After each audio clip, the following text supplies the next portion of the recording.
Can y'all hear me? Doing it off the phone today, y'all. Still ain't found my laptop cord. I don't need that bright ass light shining, do I?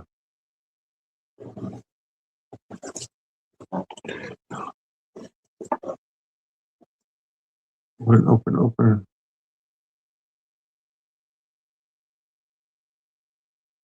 Click the link, leave. You can join in. Oh, Captain Kirk.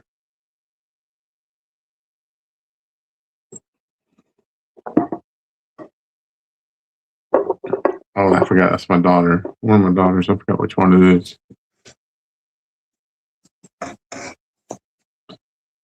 I always get confused because there's a YouTuber with Captain Kirk too. He used to make videos. Can you hear me?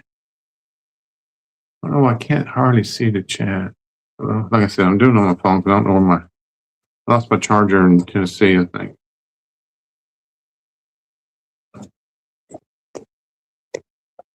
I don't want that tripod either. That light too much over there? I'll just turn it on. It's better that or that? That or that?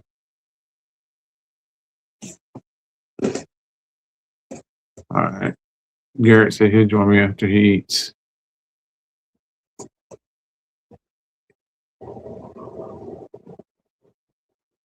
Okay, you can hear me. I ain't got my microphone plugged in either.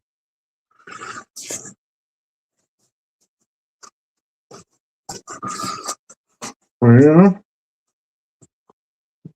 anybody smoking anything? I think I lost my pipe somewhere. So I have noticed some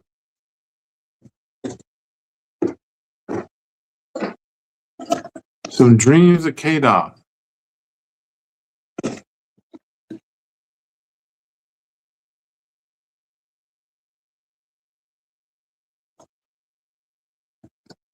Very good. I'm just laying around. Someone's drinking creamy pint. Damn, I hate that. Why can't I see the whole dang chat?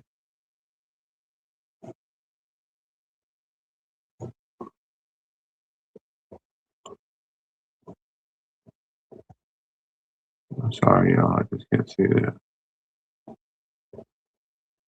Leaves in the keeper of the briar. You have a label.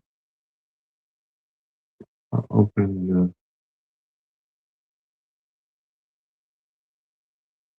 I see the chat, but it's like very, very tiny. I can't expand it.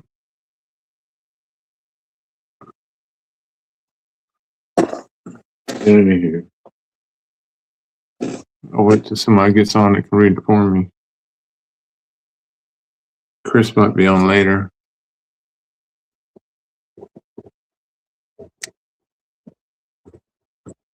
Leaf, I can't wait for it to get here either. I need me another Southern Roots.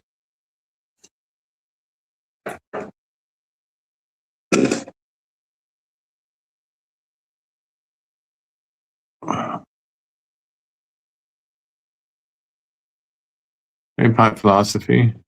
I posted a link in there if anybody wants to join. Post it again.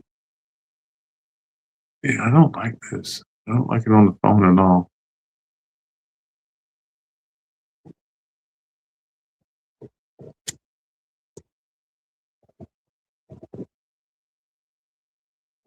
Okay. I can't see the dang. At least I can't. Hold up.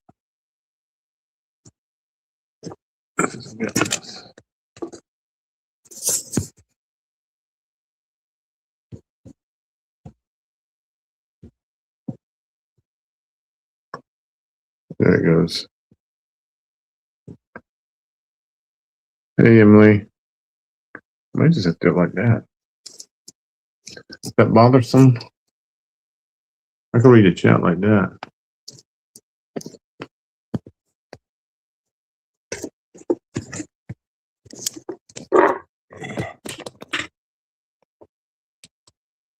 Okay. Well, we got somebody. Yeah, I'm just not familiar with this, you know.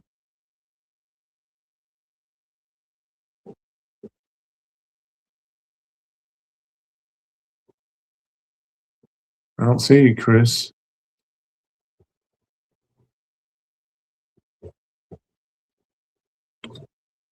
You don't show nobody in the lobby.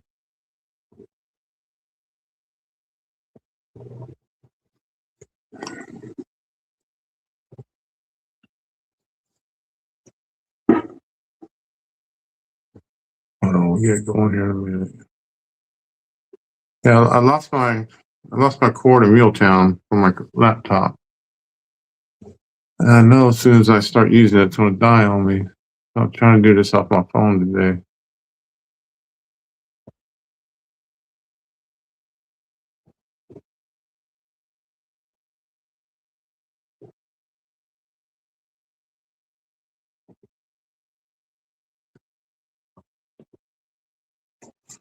Early morning pipe. The new early morning pipe or the old early morning pipe?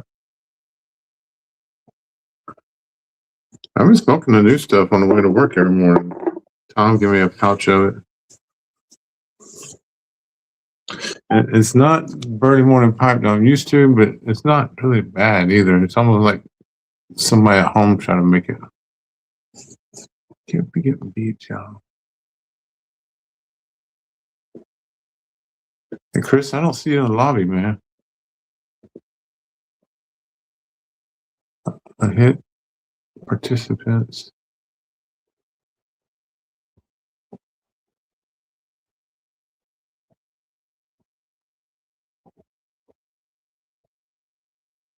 I'm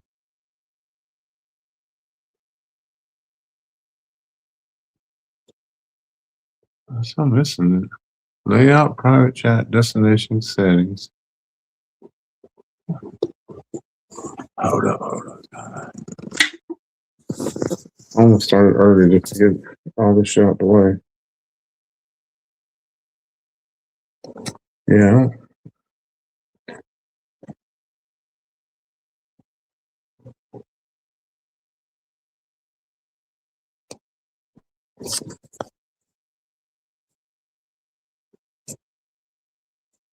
Layout, private chat, destination title, settings.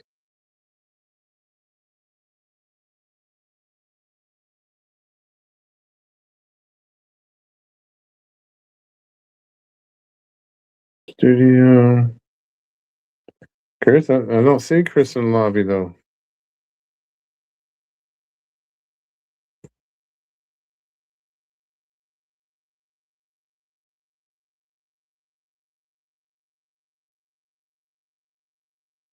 Hey, David.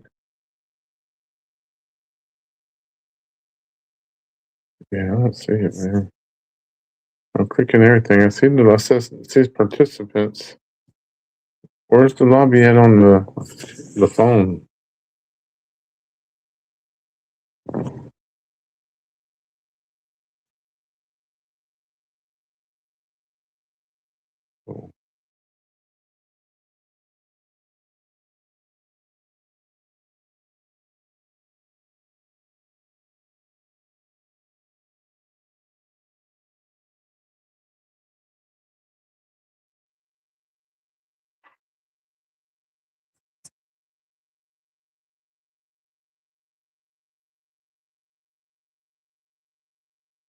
Chris, I don't see the lobby nowhere, man.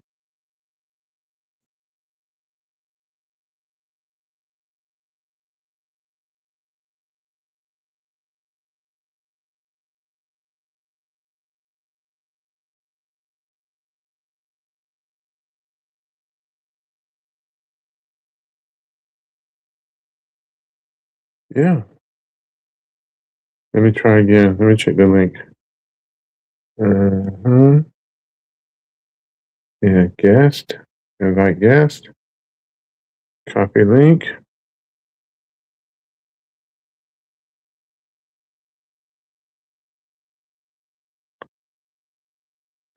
Copy.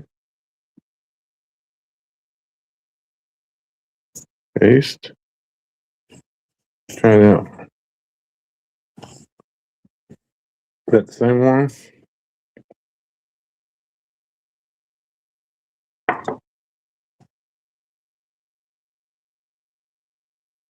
Yeah, Tom gave me some too, Chris. You know what? It wasn't that bad. It's just I don't expect it to be the old stuff. I mean, it's worse than the old stuff, but it's not that bad either. I didn't think so.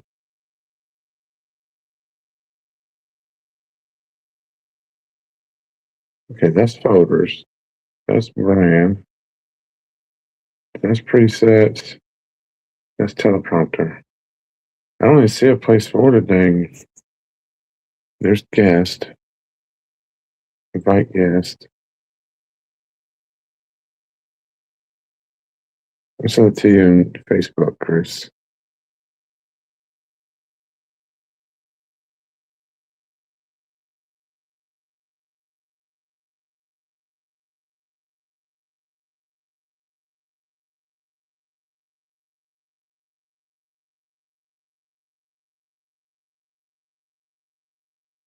Yeah, I don't have nothing saying. I'm looking right there where it says invite guest, participants, and it don't show nobody in the lobby.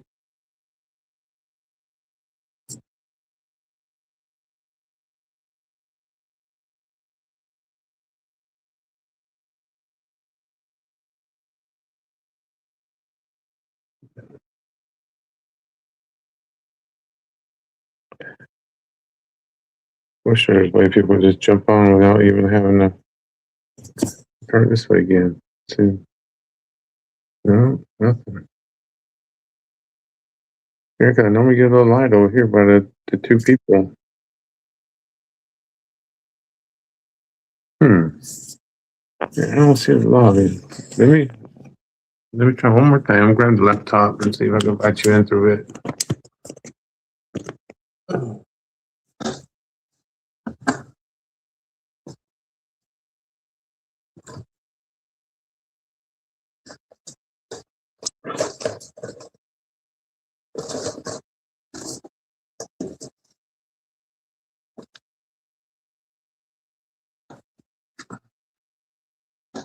Technical difficulties.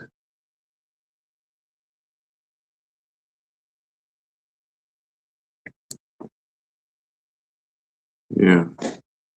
Loopster, we have a problem.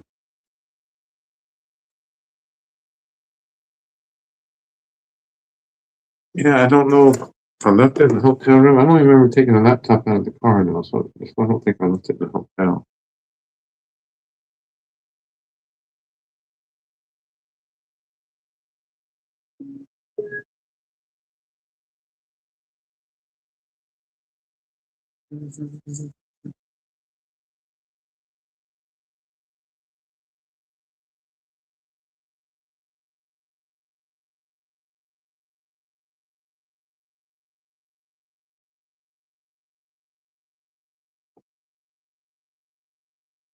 All right, just give me 1 second. Work with me.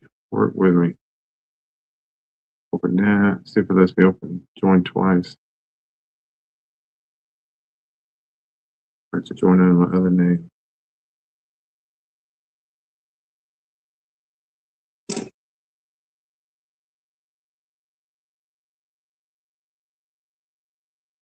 Oh, it don't work, dude. I got to do work to do.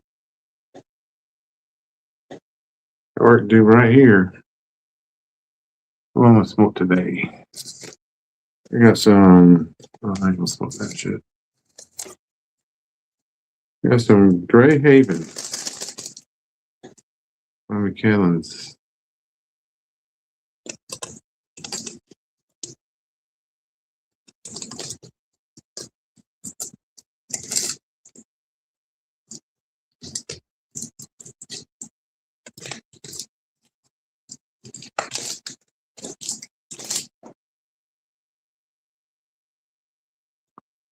One second.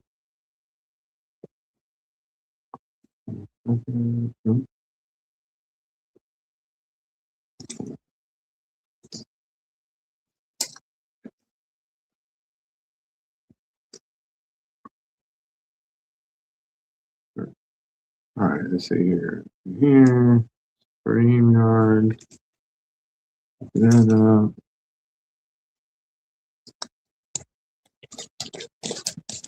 Captain Piper, I got your package today.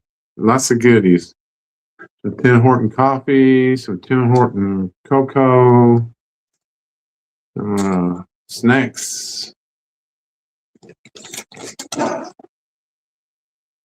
A beautiful pipe. I'm surprised you didn't keep that pipe yourself.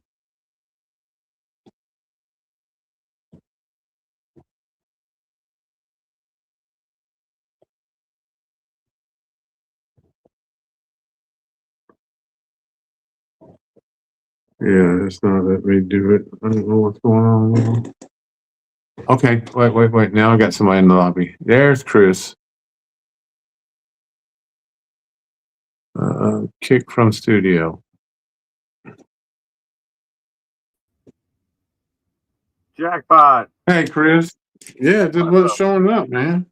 I was looking for a dot or something to come on, and nothing was happening. Oh, we made it. We got it.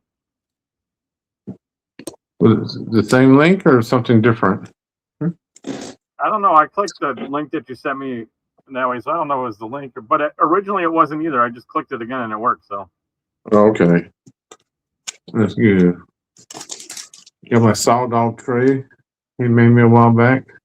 Nice. Got a place for my drink.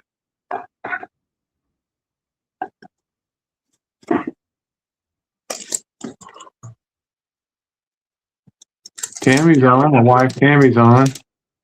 Walt, did you get that Kraken from KBV that just from the last drop? Yeah. That stuff's going to be so good. It's just going to get better and better. I already smoked some of it. I did too. I smoked a big old bowl of it earlier today. Not bad, not bad. I hate I missed the first one and surprised he didn't make it again, but.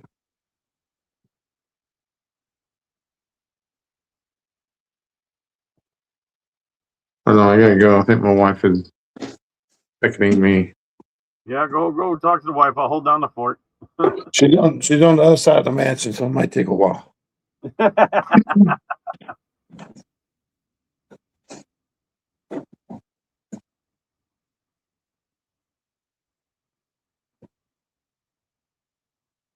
Nice. Only a few of you guys are smoking. Other guys are cooking. Leaf, what are we cooking on the grill? You said you're all up by the grill watching us on the iPad. What are we cooking up for dinner out there?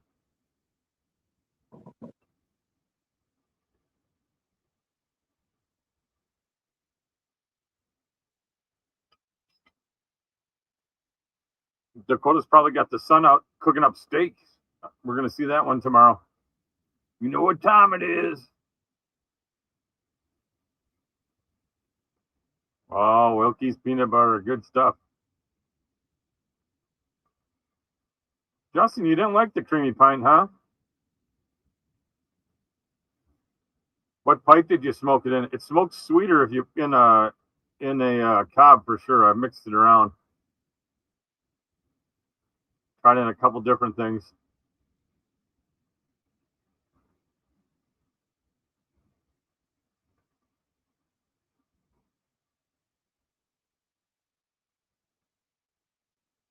Chicken legs and corn on the cob.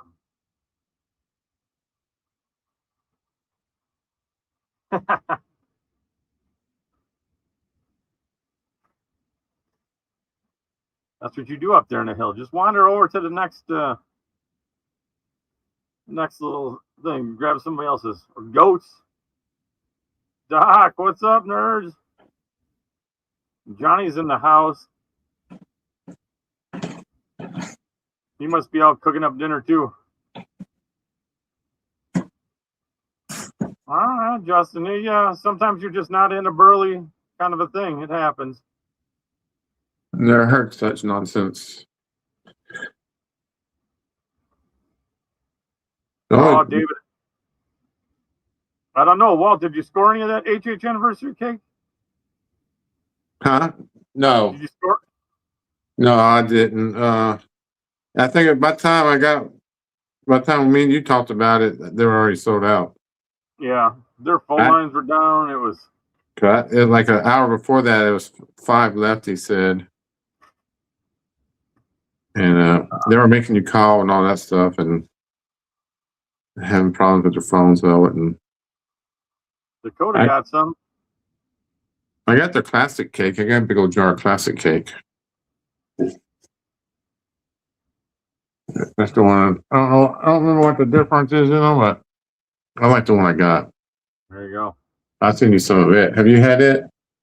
I had the anniversary cake. I don't know if I had the classic.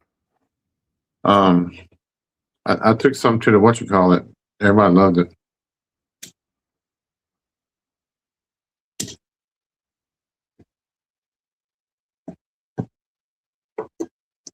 All right, pick a good pipe tobacco that blends with a fire pit. Smokehouse. Do what? What's your pipe and tobacco of choice for the party tomorrow? Make sure it blends with a fire pit. Fire pit? I got some fire pit. I got some smokehouse from Mad Hatter. Mm-hmm. And I got smokehouse from, what you call it? From Briarworks. Briarworks.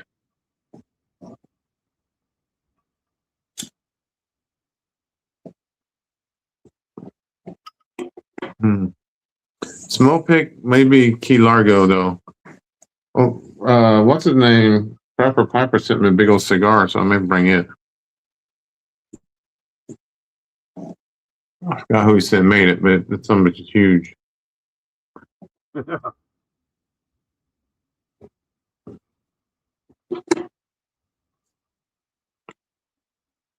Buy some really good. You can get them in a big 8-ounce, 8-ounce bags now, bulk basically, big ass bulk order.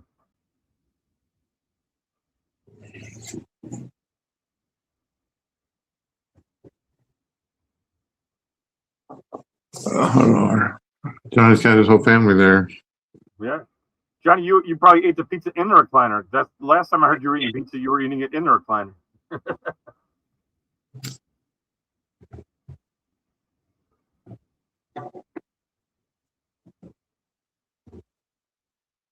I think I got enough to buy some Burley. Buy some Burley and the other one I got plenty of. I got a decent amount of that too. I'm not buying any for a while. Yeah. It seems like he's made a lot of it. I mean, now he's putting them out available in 8-ounce bulk bags for crying out loud. Mm-hmm. Yeah, Johnny, that was the other thing I was going to say. The cats are probably all hanging out with you to avoid all the mayhem that's outside.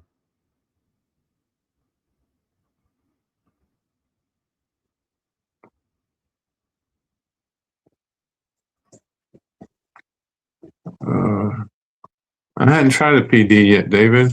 I've only had the Ataya. David, I like the Low Country PD. I've been through a 10. I think I'm almost through my second 10 of it.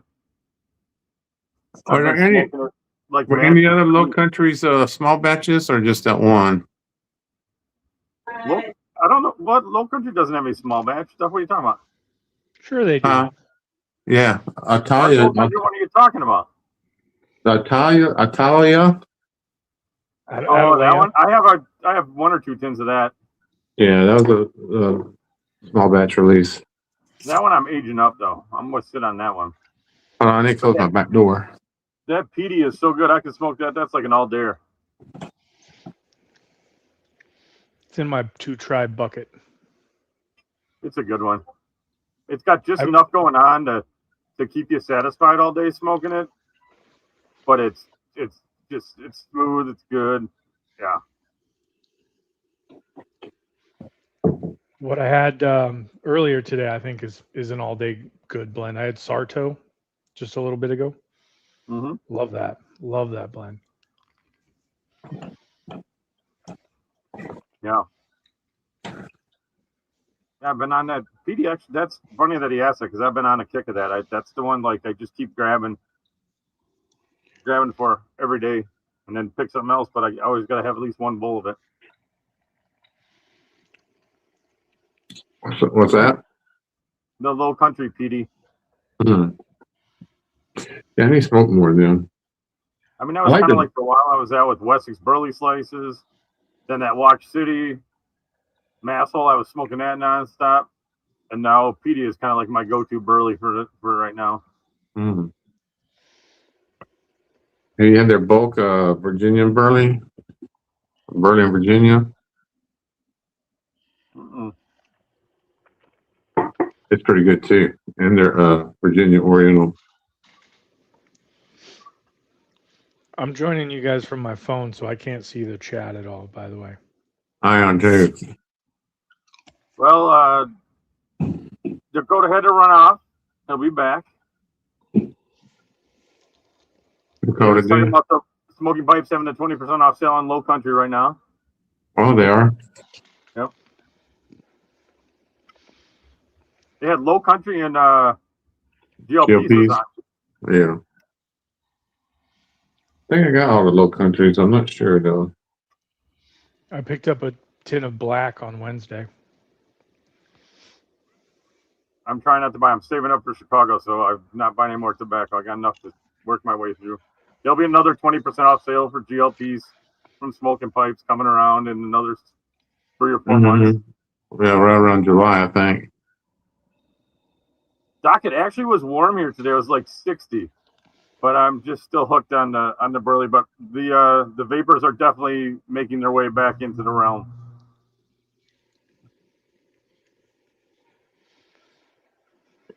What vapor you smoking?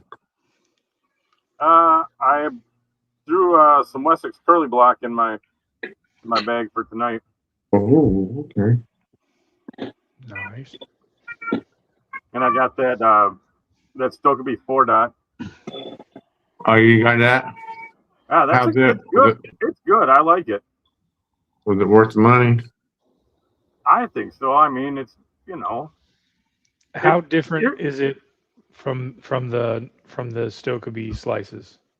I think so. And another buddy of mine at Pipe Club said the same thing. He thinks it's a little bit sweeter, and definitely, and there's like zero bite to it whatsoever. He gets a little bit of bite from the bullseyes.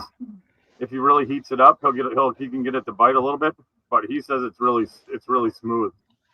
I think that they just tweaked I think they tweaked the Perique a little bit, is what they kind of did on it. But I don't know. There's different Virginias probably in it, I'm guessing. That's really what it is. But it's really hard to say because they don't have anything. But to me, it didn't seem, it seemed lighter on the Perique and more Virginia forward, I would say. And just a little bit more smoother. Not that Bullseye isn't smooth, but.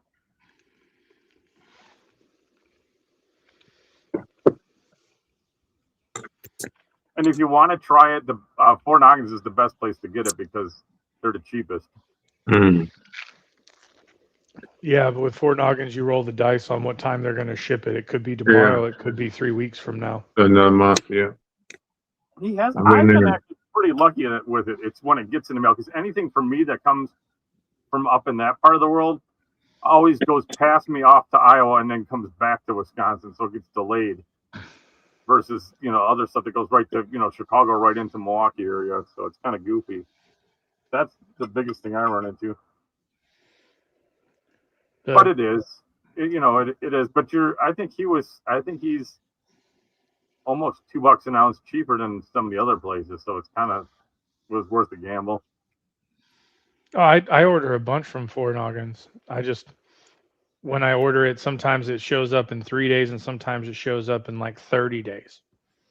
Mine are never that bad, but yeah, sometimes it's a week and sometimes it's in 3 days kind of thing. You're getting the John Patton stuff that they sell?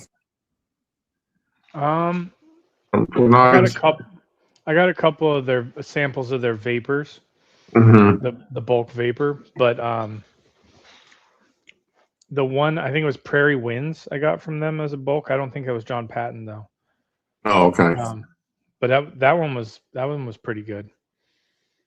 They got some good cigar leaf blends with Dark Storm and Dark Horses, I think, and Dark Horse and Sutton Storm, and they got like 3 or 4 of them. Real good. All right, since you guys can't see the chat, I got a I got to bring you into this because I was saying it's there's less bite and it doesn't bite, and then League's like, how is it less bite? What's bite? I've never had tongue bite, and then of course Dakota's talking about pain, discomfort, lack of tasting, rug burn. Explain it, but there is what it is. You can tell when a tobacco is bitey. It's not necessarily tongue bite where you're scorching and frying your tongue, but you can tell that you're getting that little bit of a bite, and if you keep going or if you don't slow your cadence down, it's really going to get you, and you'll start feeling it. That's And what you normally tongue bite won't is. smoke another pipe after that. Yeah. I can't join in on that conversation. I get tongue bite in like 10 seconds. Mm. And I get a different kind of tongue bite than what other people describe. It's almost like having an allergic reaction. I get that sometimes too. I get that with Haymaker. I loved it, then all of a sudden my mouth just broke out and I couldn't smoke no more. I had to give it all away. Well, I get that with Squadron Leader, like that's a guarantee every time. But I Yeah. did get that. I watched your video and I grabbed some of that mouthwash that you were talking about with like the aloe and the coconut, and it's just a real great, just in general, even for if you don't have tongue bite, it really is good at hydrating your mouth, just a dry mouth in general. That it's really good for that. Yeah. Or even if you just have like a sore throat, like Yep. just gurgling, even if it's not smoke related. Yep. It's really good stuff. Yeah, because it's got coconut oil and aloe in it, so it's really kind of nice just for that. But so, I do enjoy that. That stuff does work pretty good, so I like that after a long session. I definitely will go to I'll give Chicago. I'll give you a warning. If you get a hiccup while you're gurgling that, you'll end up swallowing some and then spend the rest of the evening vomiting. Well, yeah, coconut oil and aloe vera, I can see that. Yeah, I Katie tried laughed. I've drank both of them before. My grandma, when we lived in South Texas, used to make us drink aloe vera oil. Well, some shit she made would just sit in a jar with some water for a while. It's that Well, I suppose- coconut oil will get you. If you too much of that stuff, it'll come out the other end too. Yeah, there's use for that too. Yeah, aloe and coconut oil are natural diuretics, but yeah, Katie was laughing so hard she was crying. Oh, Carrie's in the chat now. Yeah.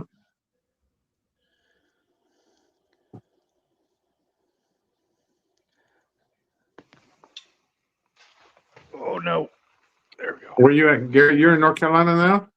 South Carolina, South Carolina? What part? Charleston. Wow, okay. I'm here till I think Thursday, unless they try and stretch it out again. I was only supposed to be here till Sunday, and they said no. We'd like to have you for a few more days because they've been cannibalizing systems and stuff. So I got to fix everything that's been broken. Yeah. But I'm heading up to Winston-Salem tomorrow. Yeah, I got my granddaughter's birthday party tomorrow. I think my daughter got a list of stuff for me to do when I get there. Yeah, you were supposed to be packing goodie bags, right? Yeah.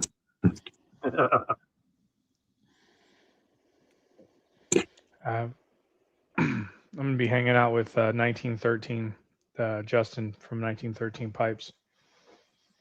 See from there? Yeah. He's the guy that made the Voltra I keep telling all you guys to buy when you keep looking for stuff for your bowls, for your Falcons and your Weebies. Yeah, and but I didn't know he's from. Vikings. I didn't know he's from North Carolina. Yeah, he does tremendous work too. And that's who you was with at Milltown, wasn't it? No, I was No. with no, that was Anthony Hopkins from Castle Briars. Mm. Justin didn't come to Muletown. He wanted to, but he's worried about not having enough to satisfy people. And I keep trying to tell him, dude, just show up. Like, show up with what you got. There's nothing wrong with showing up to a show and selling out and just be like, Yeah. hey, man, I sold out. That's Yeah. always a good thing. Exactly. Cornell Yeah. Dill was worried about it. And all you got to do when you do that, if you don't have too many, is just ask somebody, hey, man, do you mind if can I keep this on the table with the sold thing so people can at least see it since I don't have, I'm out. Can I just keep it on? Can you pick it up a little bit later in the day from the table? That's all you got to do. Mm-hmm. Yeah. Quentin's in the chat. Yeah. He had a big drop today or has one going on. I don't know if he sold out or what. Yeah, 3 blends.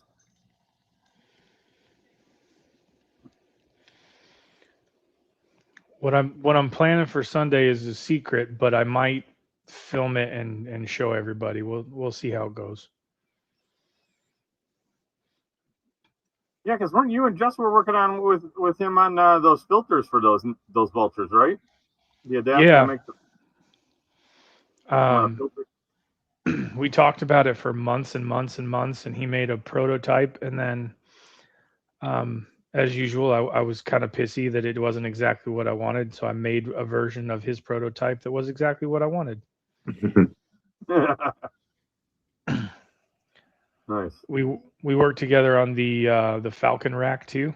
That Yeah, his little I forgot what he calls it, but I know what you're talking about. That Yeah. rack that he's got with the pins that Pins. you can screw on or. Mm-hmm.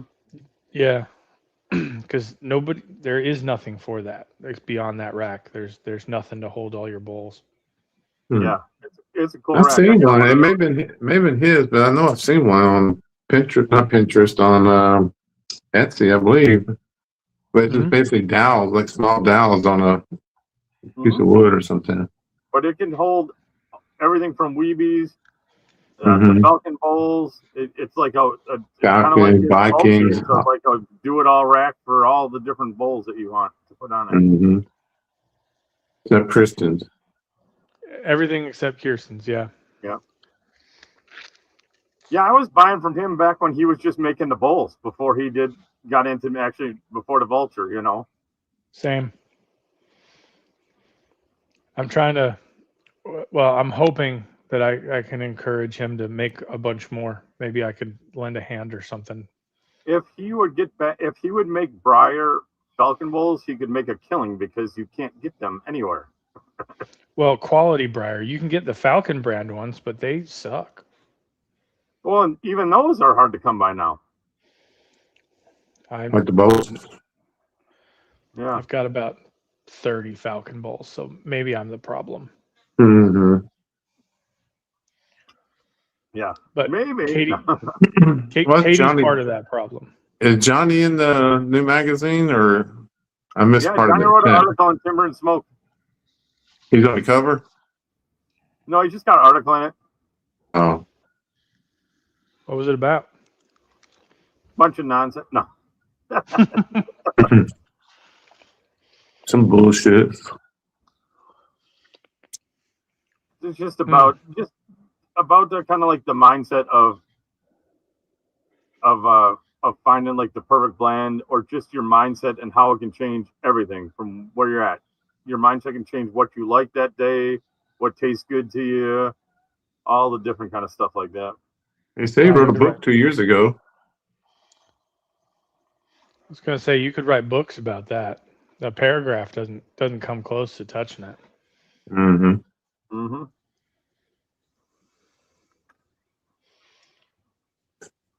I'll check it out. I don't know. How much are the magazines? I got a bill for one of them. It was like $30, and I wasn't gonna pay $30 for a magazine. I love the guys and everything, but You for $30? No, it's not $30. That almost gets you like a full subscription for the year for the 4 magazines. It's like, maybe that's what I saw. Then I need to buy the last 2 if they still got them. I think Johnny's in one and Dakota's in the other one. Dakota's in the one before Johnny's. Yeah, I think if I remember right. Do you guys like Toscanos at all? They're okay. I don't smoke a lot of cigars anymore. I just don't.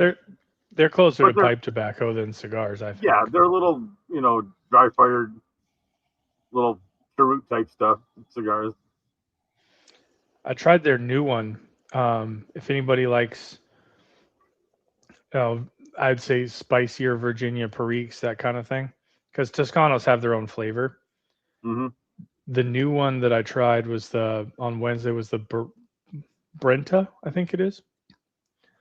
It looks like a nub, Okay. and it's about that size. It's a big old fat ring gauge. It's like a 4x60 or something, Yeah, or at and least a 4x56. At least a 56 probably. it falls closer to Virginia Perique. I mean, it's more like Virginia Kentucky, but somebody out there is going to love those. I bet so. How about some Cornell Dill cigars that had Perique, Virginia Perique in them? Where'd you get those? I got mine at the, what do you call it? The Monte Cristos. Casa Monte Cristos. Hmm. I guess the JR cigar bar place.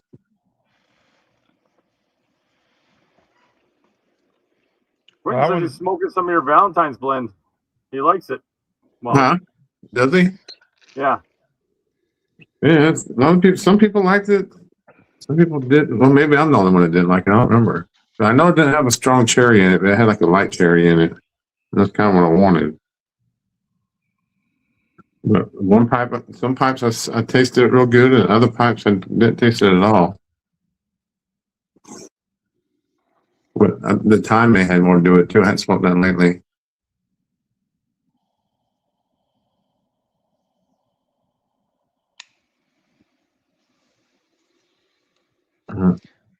Yeah, Kirk, no, your Valentine's was good. It was your number 2, I think, is the one that was the big hit.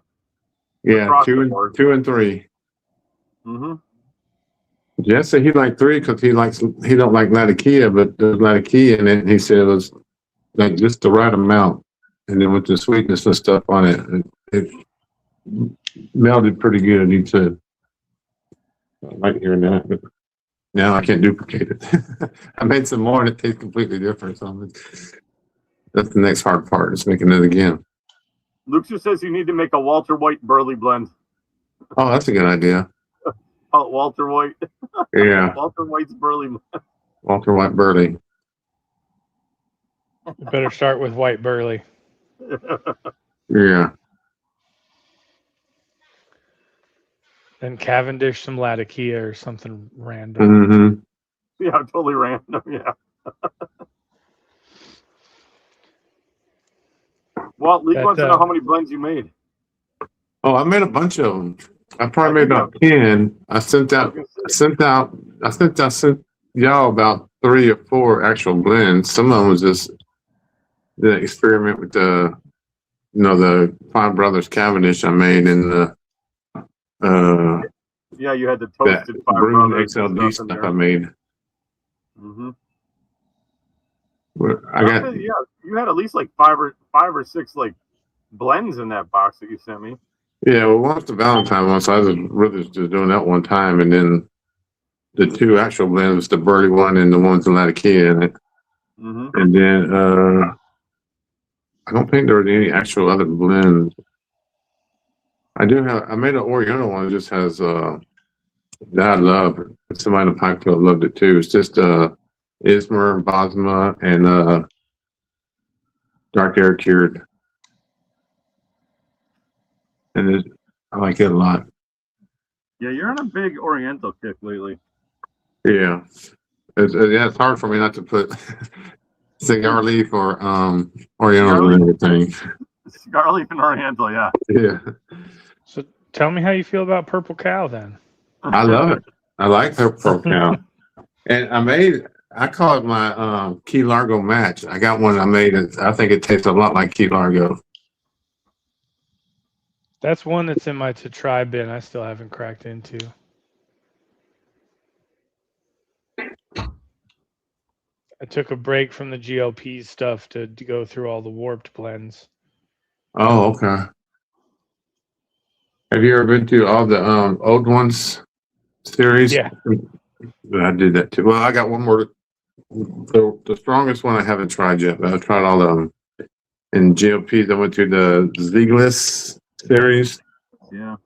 I did all them. Yeah. What's your favorite out of the Warp series? Me? You guys have been, yeah. You guys have both been through all you both of you guys went well, you did all the warps too, didn't you? No, I hadn't done all the warps. I've just done Okay. San Espresso, Cloud Hopper, and one other one. All right. So since Wall hasn't been, well, yeah. What's your favorite? I was trying to see what both of you. Wall's only been through a couple. What's your Yeah. favorite out of them, Garrett? Sarto for sure. Sarto? 110%.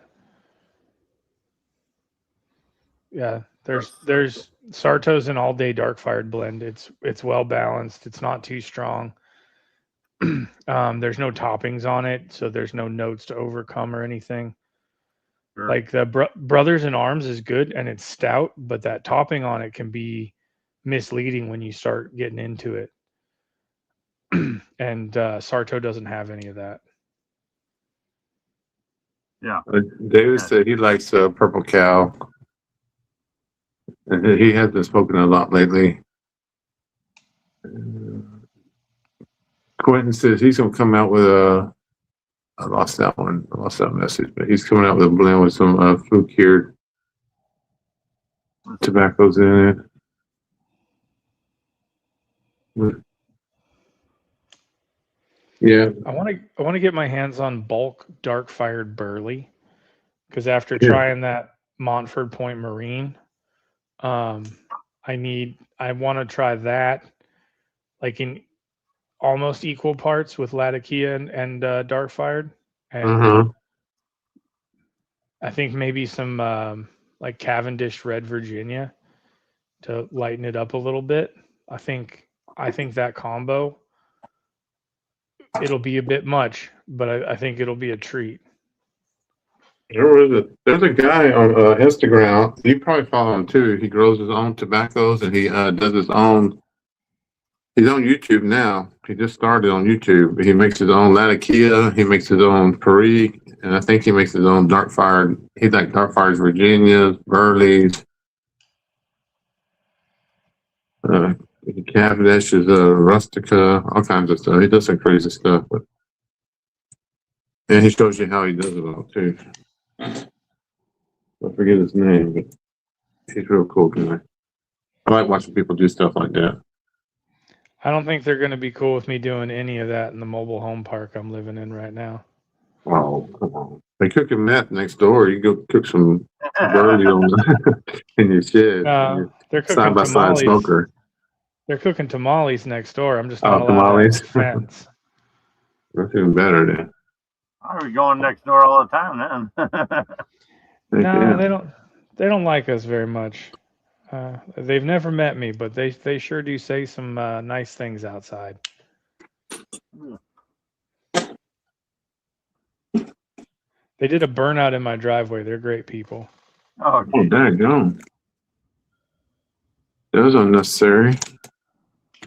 It was, and when I tried to confront them about it, they sent out their teenage son to pretend they weren't home. We're not here.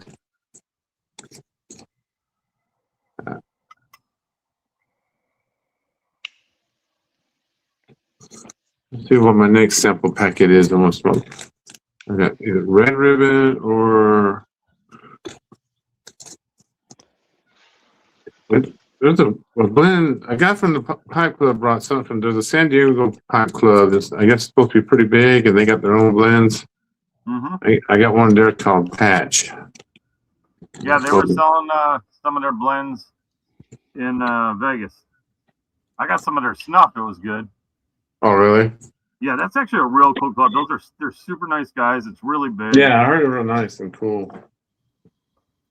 I guess used to have a YouTube channel. If I ever go to San Diego, I'm definitely looking up. Hey, Walt. Yes. You wanted to try some of the Emerson Southern Forge stuff, and I have a box set aside for you. All right.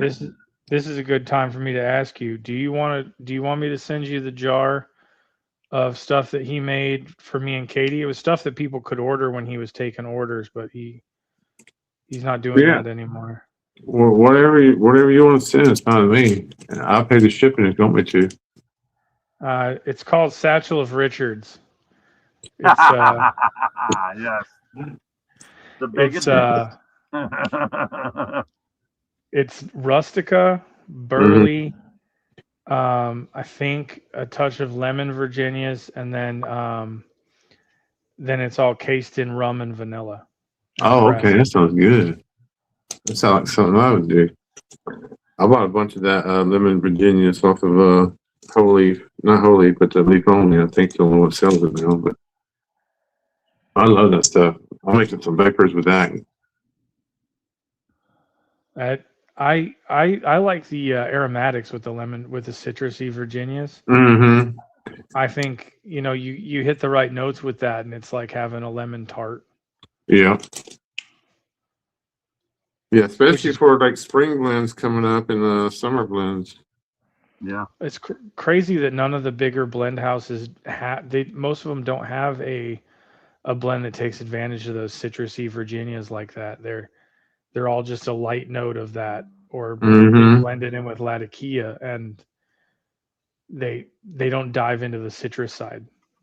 Right. I mean, they let the brights do it all on their own. They don't add nothing to it to amplify it. They always add something like apricot or something to it instead. Yeah. Well, that And was it's like crazy. who did that? He did a citron blend that was like that, and he put like citrus in it. Yeah. I got that one too. I think I got a big old jar of that. Well, you guys are sampling stuff from everybody. Yep. Well, back when all the Sutliff stuff was happening, I got into all the micro blenders at the time that was on Facebook. So I was getting stuff from Cloud Bear, Who Dat, and that's about the time Matt Hatter started up. So I was getting his first few blends, and then Appalachian was started up. So I started getting his shit. And then Smoking Crow made a few before he started getting on pipes. Now I'm supporting them all. And after a while, they just get too big. But first they're like, I appreciate you. And then after a while, they're like, okay, fuck you. We got a store. We got a website now. We don't need you no more. I had to put a pause on buying anything from micro blenders, anything beyond like a 10 or 2. Mm-hmm. I've got enough stuff for years. Yeah. The only one I never get hold of was Emerson for some reason. I know he had some health problems and stuff, but I think I tried for like 2 years to get hold of him. And I was going through Instagram, I went through Facebook, and he said, "Oh yeah, I'm getting ready for the Chicago show, and then I'll be back on." That was like 2 years ago, and then I just said, forget it. I got plenty now. I got you covered on the Emerson stuff. I've got some of the older Cloud Bear stuff. I have a lot of that. Yeah, I got a bunch of that old stuff too. And then I've got I think the first rendition of that Kraken bar you guys were talking about. I have the first batch of that. Yeah. Oh, that's the one I missed on. That's the one that's impossible to get. It goes so dang quick. Yeah. It's really intense. And I don't think he makes it anymore, does he? Or he can't make it anymore? I don't know what the deal is on that. He had it come out earlier this year, and it was gone like right away. But now he's just doing variations, different stuff like the Kraken Whack and some of the other stuff.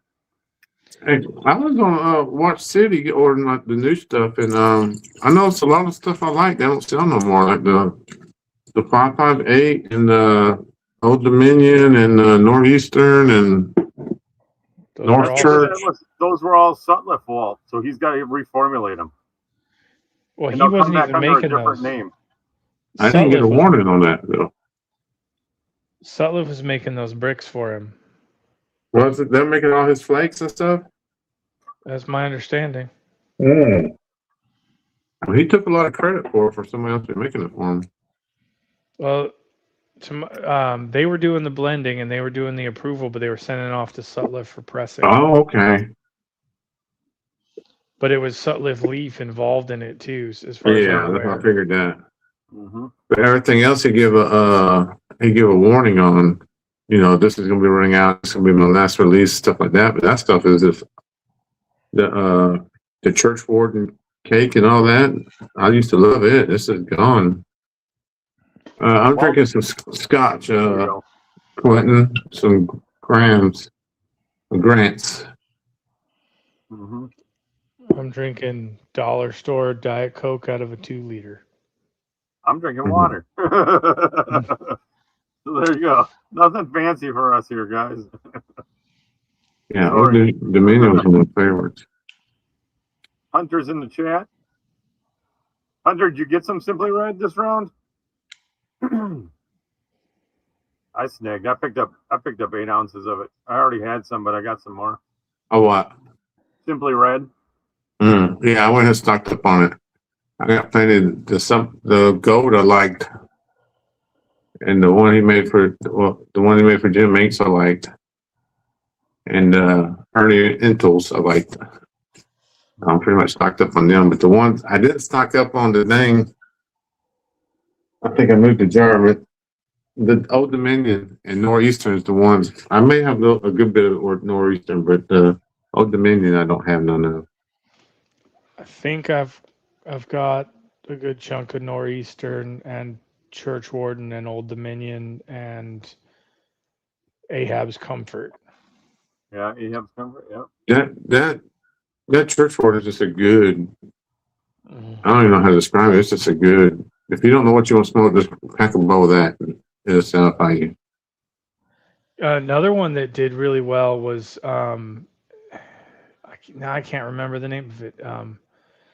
It was named after one of the other main characters in Ahab in the story with Ahab. Oh yeah. It's like an Wow. aromatic. Yeah. I know what you're talking. It was like an aromatic English or something like that. Mhm.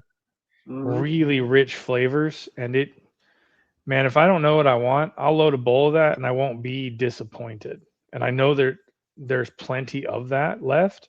Mhm. I'm pretty sure that one's still Sutliff components, but like that one's Yeah. a little slept on. It's a little Think underrated. Cactus got a bunch of. He got like 2 pounds of Stardust, so he didn't like it. He wound up sending it all to me, so I stocked up on it. And I can do the same thing with it. It's kind of aromatic. English. Brutal's in the chat. Captain Boomers, that's the one I'm thinking of. Yeah, Captain okay. Boomer. Yeah, I never had it, but the Persian slipper is supposed to be good too. Mm-hmm.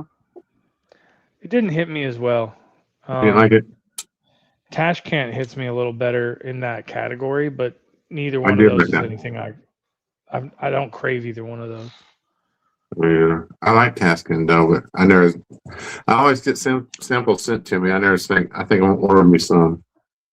Tashkent's the only thing I like from LJ Peretti. Mm-hmm. Yeah, that I want to try Enigma the flake. Cuban mixture. Cuban mixture is okay. Yeah. That Enigma flake caught me off guard. I don't think anybody liked that one. I don't know if anybody's a big fan of the Enigma flake. I'm gonna try and do the Jim Inks thing with it. I'm gonna try and stove it in the oven and see if I can. Some of that stuff. Yeah, I think because the flake itself, the construction looks amazing. Mm-hmm. It looks good. And when you get it hot enough, if you can deal with the drippings that it leaves behind, when the rest of those flavors come out and the toppings coming off of it, it's not bad. But that topping's got to come off. Yeah. They ruined it. Have you had any Yuli's Burleys? No, I haven't. I try to get more people to give that a try because they got real good Burleys. They got like 3 good ones. Yeah. Everybody's missing the classic Burley. Well, I mean, with Russell starting to blend now, he may bring some of them back, but I don't know what he can do with what he's got. But for some reason, Yuli still make good. I don't think they're using the Sutliff stuff. They make good soft Burleys. Well-rounded Burleys. It's going to be a long time before I'm hurting for Burley. Mm-hmm. But I can imagine. I've got a 2-year-old jar of Pegasus, 1 pound jar of Pegasus sitting around just waiting for me to crack into it. Because that one gets pretty good just after 6 months. A 2 pound jar? No, I have a 1 pound jar that's 2 years old. Oh, I got you. Yeah. But Yeah. Thanksgiving is no. what pissed me off with the LJ Parade. That one's a hit or miss, the LJ Peretti Thanksgiving. To mine was just their attention to detail, the way they charged so much for it, they made you wait for it to drop, and then they just wrapped it in some shitty plastic and stuffed it in an envelope and sent it to you. I think they wrapped it in cardboard or something and then sent it to you. No label, no nothing. At least Folklore, you got, nice label and hard vacuum sealed pack and stuff like that. But Terry said Thanksgiving Day burned her so bad she'll never try another Peretti blend. And That's how I feel. Hunter said he liked the Thanksgiving Day, but his wife said it was the worst smelling blend he ever smoked. So Right. she couldn't stand the room note of it. And I tried it 3 different years. I didn't try it last year, but 3 years up to then, I tried it and you're thinking maybe this time I like it. Maybe I like birdies more. Maybe I like these blends. I mixed her like that this year, and then no. And then I see the packaging. Like I said, you pay so much. I forgot how much they charge for it, but it's just very disappointing. Their Valentine's Day blend was good. I like that, but that I swear is just bullseye flake with a little bit of a cocoa type topping to it. Oh, I just found mine too. I need to try that. I bought it last year. I didn't buy it this year. We bought it last year. Yeah, mine was from last year, so it was good because it sat for a full year.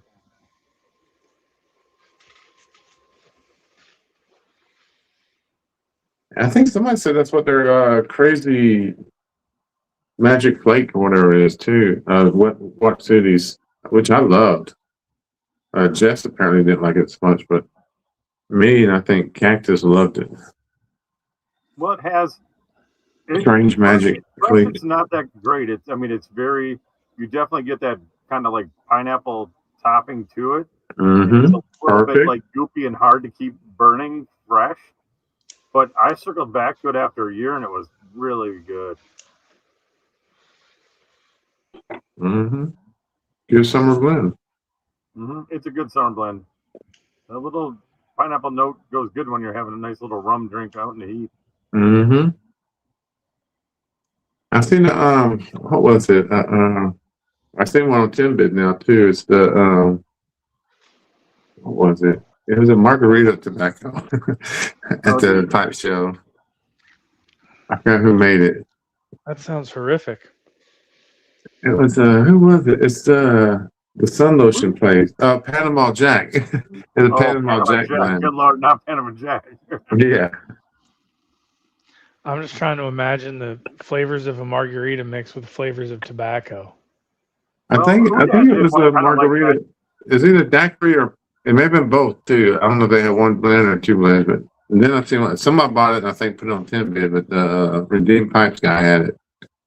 Hoodad had one called Mezcaligator, but it was mezcal, so it had the tequila and stuff in it like that, but it was more smoky notes because that was the whole mezcal thing. Mm-hmm.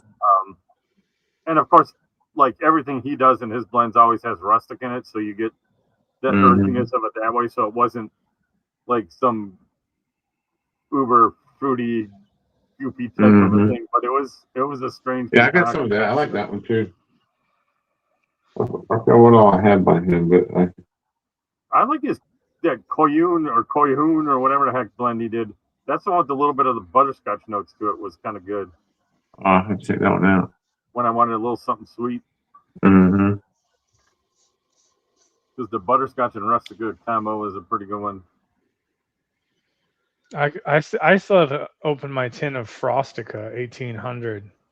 I need to, but I like HH Rustica. Frostica, it's Sutliff's Frosty Mint plus Rustica. Wow, I never heard of that.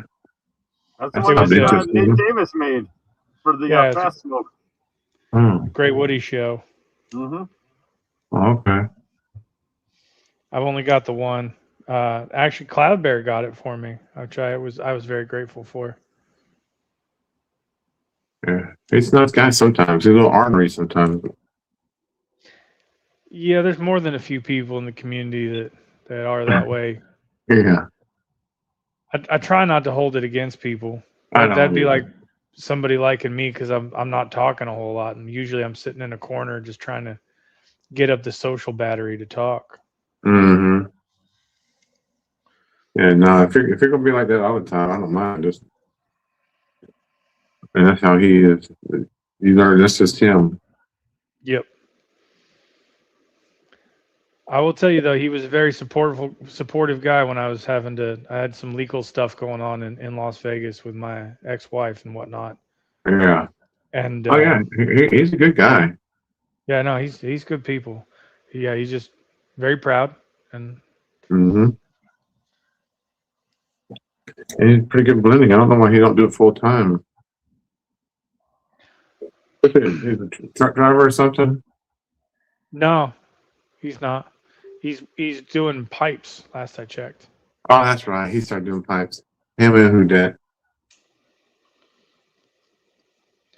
Who Yeah. backed off the pipes more? He's not doing. He does some blending, but he's not doing that many pipes anymore either.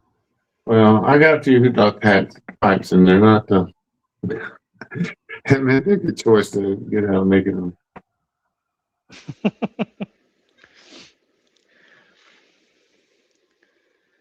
I thought about making a pipe once, and then I remembered all my arts and crafts classes, and no, I shouldn't be making anything. I'll make one. It's called freehand. No, it's okay. Yeah, I'll just smoke a hobby block. I think that's what Yeah. I'll do. Yeah. We should make that a trend. Yeah. I made a freehand It's pipe. different when you try to sell the pipes you make. That's a whole different game. Yeah. You can make yourself a pipe. Yeah. Yeah, I'll just get a hobby block and smoke it, and I'm gonna make that the new trend. Everybody, we just all need to smoke hobby blocks. Mm-hmm. Just drill them out bigger. Drill them out Yeah. 3/4 and resell them. It's a paneled freehand. Mm-hmm. That's what I was just saying. I can make a panel on this one easy just by pressing against the sanding wheel.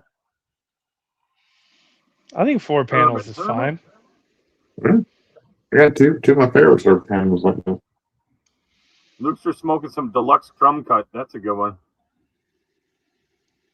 Oh yeah. I got some more of that coming too right now. I decided to give a try for a new pipe recently that I'm sure you guys have all looked at. I don't hate it as much as I thought I would. The Big Ben tattoo. Oh, that little, like the little weird plasticky, tiny little, I know what you're talking about. Just so much of that screams weed pipe to me. Mm-hmm. But I actually loaded a bowl in there of Wessex Burley Slice, and I was able to get like 20 minutes of smoke out of it. It's 9 mil filtered, and it's a clay bowl. Like I didn't lose any flavors. I didn't get any tongue bite. It all seems to be well engineered. It just looks like a weed pipe, and that's really hard to get past. 100%. All right. Well, yeah. Quentin wants you to show you your polished up Aristocob. He wants you to, if you can show it to him. I don't have it. I'm traveling. That's at home. Tell me. Well, polish his up. Yeah. Oh, yeah. Sorry. Chris Hunter was asking you about Brown Breyer. Hunter, he has some Vulcan. It's a mix, but most of them are acrylic. But just ask him, Hunter, if you're looking at one of his pipes, just ask him. But most of them are acrylic. He'll let you pick, though, won't he? What's that, Walt? He'll let you pick what kind of stem you want. Mm-hmm. I didn't do a side of fence. I kind of like that Cylon Raider look with the silver and the black on it. Yeah. You gotta put a red dot. Back of the fans. Put a red dot on there. Yeah. If I get. Yeah, I love that thing. I got me another one off of eBay for like $20. Forge Piper Tom just entered the chat, gentlemen. Oh heck. Hunter said security. Security. Is it calling security?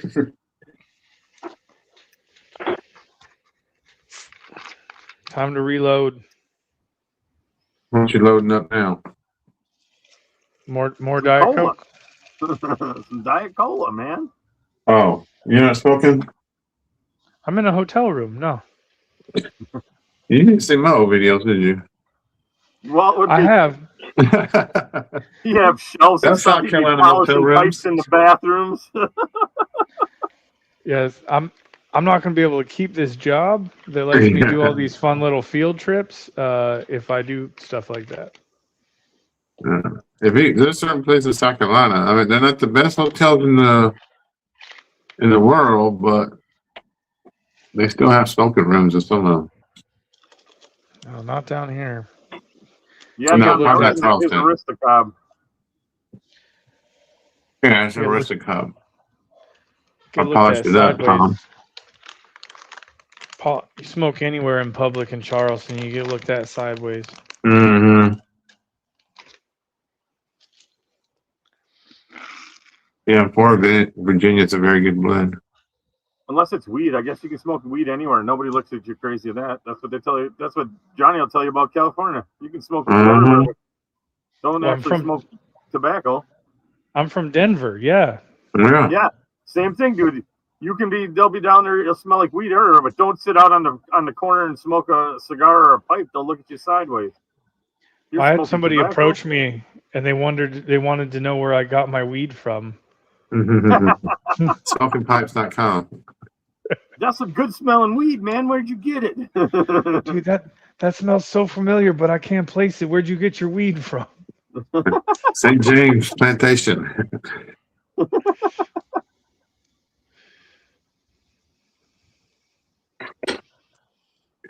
Oh.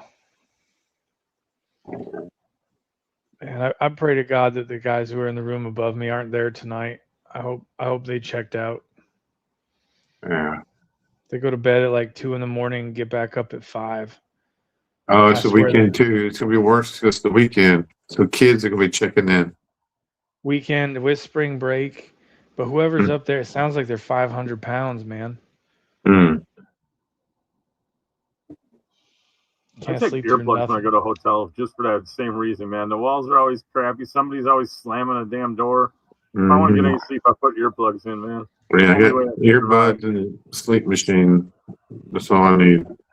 Can't do any of that. As a teenager, I had a Miller moth crawl in one of my ears and try and eat Oh, its way Lord. through. So I can't.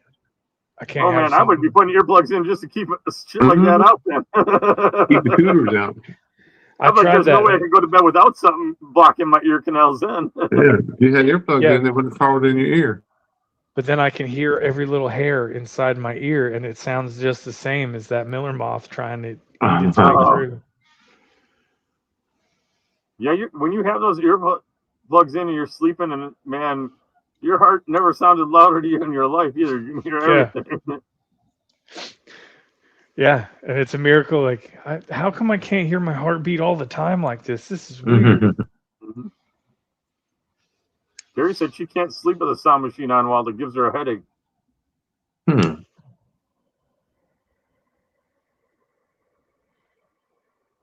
Well, I'm talking about a what you call it machine. Like white noise or something. No, the breathing one. Oh, CPAP? Or you're Yeah, talking about a CPAP. CPAP machine. Yeah, earbuds. That'll take care of it. Mm-hmm. Put on your jet fighter mask and go to bed. Uh-huh. Be what's his name from Mad Max? Yeah. Yeah. Yeah. Urban Hermit says that though. He puts on a CPAP machine and goes out like a light. Mm-hmm. It does. I don't even need it no more. I just do it because I'm just used to it now. And it feels good. And I put the moisture in it and the heat on it, and I can sleep on my back. Not hurt my old hips. Nice. You guys tried any of the new Samuel Gawith snuff? I haven't. I'm just I tried. started in the stuff.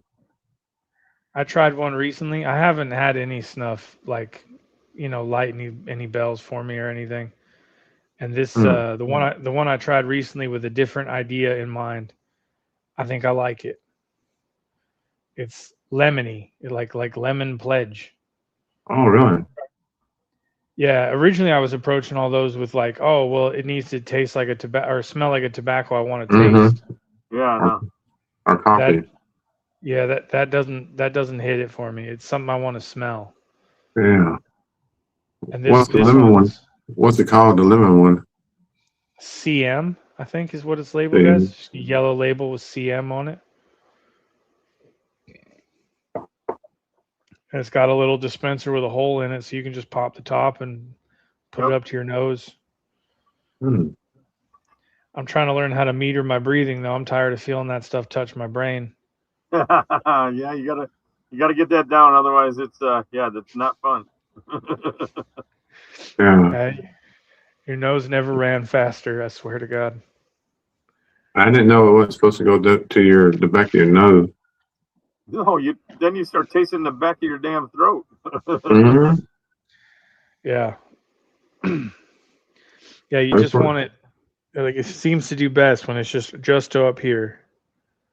If Mhm. you can get it up in that area and have it stop, it's good. Mhm. I'm still trying to get some of Bad Cat stuff. Yeah, I Hoping heard good get in. things. I sampled some and it's really good. I want to get more of the Oh, I got some. like his Derby pie. I want to get he did like a chicken soup one for Ducky. I want to try that one. Chicken soup. I want to try the Rustica one. Hmm. The one from Dakota's Rustica one? The torque? Toke Rustica? Is it Torque? I thought The one Torque was that- for like blending though. It wasn't Yeah, supposed to be that's what it straight. is. That's the one Yeah. that's the one Dakota and And they felt like all the the time. Vatican and smoked it straight. Yeah, Yeah. I was listening to the Gray Woody show on one of my projects, just back and forth, and they did that. They had that episode where they did the Rustica snuff, and like, I could try that if it hits as hard as he says.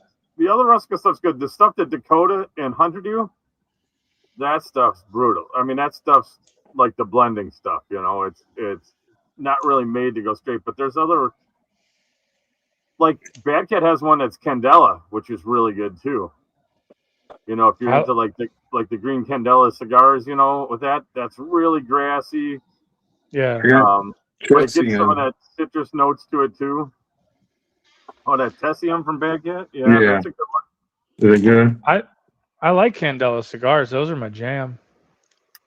You'd like Bad Cat's snuff then. If you like a Candela cigar, that snuff was like all the glory of it, but in a snuff. Yeah, my favorite one is the Arturo Fuente, the curly head, but get it in Candela. It's fantastic. I like the Roma Craft Fomorians. So many of them have too much filler for me, and you lose the cool effects of the Candela. Like it builds salty as it comes back towards you, so it goes from that initial grassy taste and slowly fades into this thing like you're licking buttered, like an ear of buttered corn. Mm-hmm.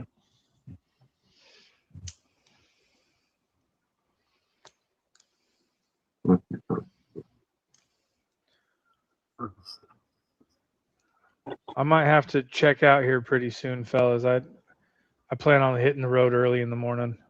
Okay. So, All good, man. We appreciate you joining us. yeah. I got Celtic Talisman too. And Talisman's are going.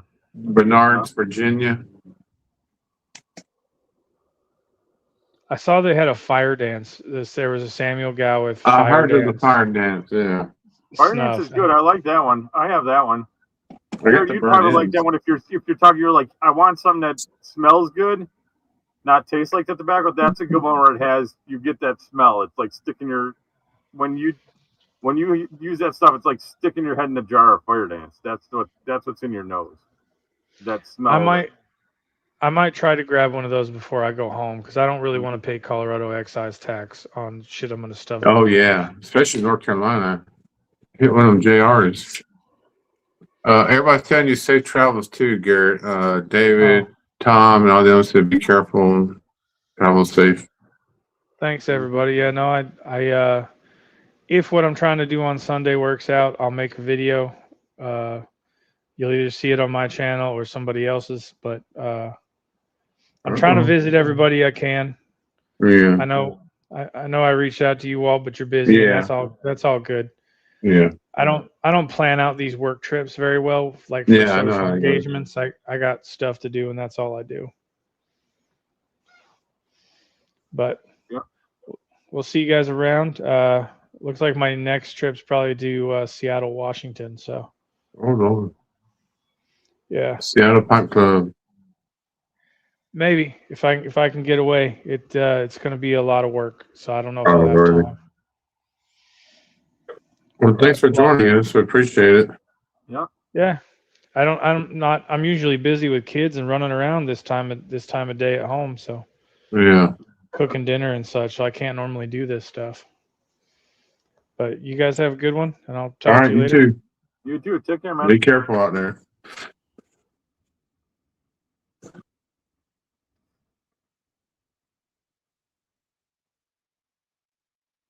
All right. Let's see if I put the link back in there. What are you gonna smoke now, Walt? I'm about to go through my little pile over here again.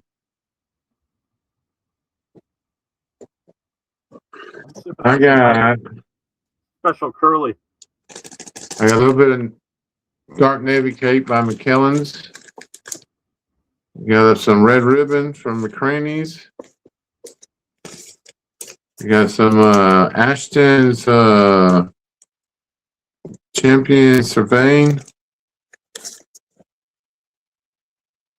I don't know what that is. It's a bunch of letters. It's a bunch of letters. Words. Smoky Flakes. I'm not sure if that's the San Diego one or Smoky Flakes and Perique. I'm not sure what that is.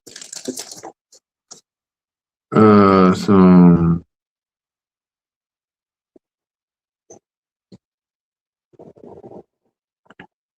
I can't read it right on that one.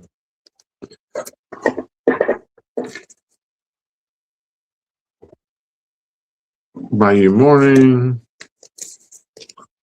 and Balkan Blue 2017. I might smoke that next. There you go. McKellen's Balkan Blue. I thought I smoked that earlier. When did I smoke first? Oh, Gray. The Gray Haven. Oh, that's good. I love to find a 10 of that.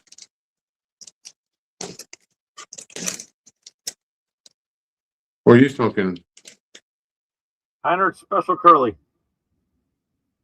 Oh, that's a good one. That used to be the only one I liked for the longest time.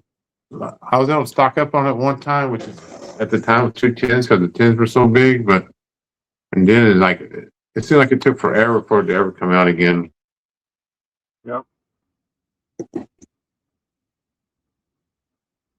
I'm loaded up. I got all the Heinrichs. I'm doing okay.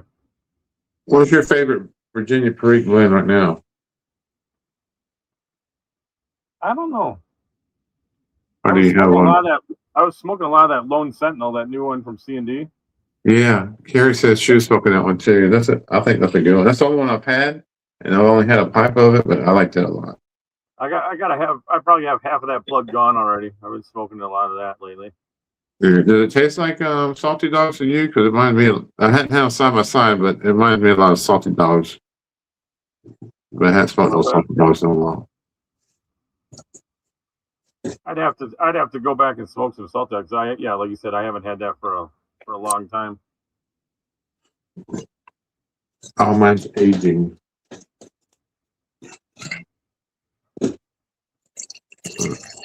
Yeah, that Lone Centennial.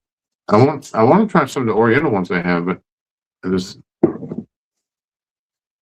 haven't one or two bad enough to order none of it. I have 2 tins of each one, but the only one I opened was the Lone Sentinel so far. Oh. I'm really trying to force myself to work through some of the stuff I got in bulk and in jars already instead of opening another tin. That's what I'm trying to do. I got some small jars I'm trying to smoke through. I'm trying to get through these samples I got from Pint Clubs and stuff people sent me. So these artisan blends, I'll probably their order again. I just want to go ahead and smoke through them, get them out the way. I got some big shelves coming Tuesday. I was like kind of like Dan has a reader. So I'll take all these shelves out and put one big one up. It's like CD or DVD media shelves.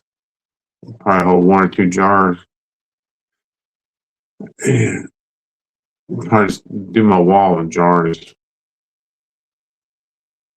Carrie says she thinks Salty Dog is sweeter, but she likes that lemon zest that's in the Lone Sentinel.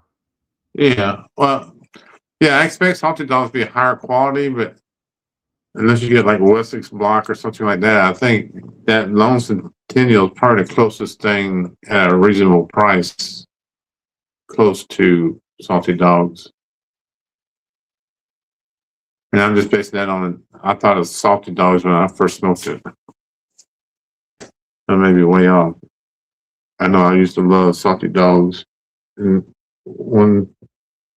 before the terrorists and stuff, I stocked up on it pretty heavy. Well, I gave a bunch of it away once I started doing videos because it wasn't around in the States, and it was $30 to get some. So Yeah. I was getting $10 a pack in Germany and just sending it by samples and stuff. Around, but it's still like $25, $27 for it when you find it. Yeah, it's still. I think like Four Noggins has it. Lots of places have it. Watch City has it, I think. Yeah, now it's still a lot of Wessex available now, but I tell you about this time last year, you didn't find no Wessex nowheres. Well, it's the same thing with a Salty Dog, you know? Yeah, and a lot of Dan's stuff was out too. But the Wessex stuff was the bird slices you couldn't find nowheres until recently, probably about 4 months ago. It was everywhere all of a sudden. But 4 months ago, there was like a massive Wessex drop like 4 months ago. Like everything was, and in quantity, you know? Yeah. And it's been pretty steady. At least once a month you can find somebody who has it. But for a while there, you couldn't find none of it nowhere. You bought it all off of secondhand sellers and stuff. I stocked up on those gold bricks in the curly logs or whatever the heck they are. Yeah, I didn't really stock up on it because I got one of them big sausage things. Yeah, I got half of one from curly log City. or whatever from Wessex. Yeah, I got that. It'll take me a while to smoke that. And I got plenty of Salty Dogs, so I've stocked up on Salty Dogs, and I just switched to the other ones every once in a while. They call that, the curly block is what they call that. Yeah. Summer sausage type one, and the other one is the gold brick, which is good. Yeah, Solani was gone for a while, and it's recently popped back up. Hunter, you missed out on curly block. I think they had a good price at Grove, or what's it called? Smoking Bay had it for a pretty good price.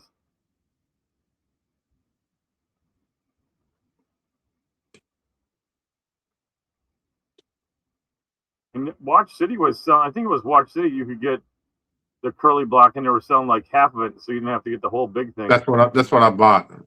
It's probably you or Cactus or Leagues of the Briar. One of y'all was the one who told me about it.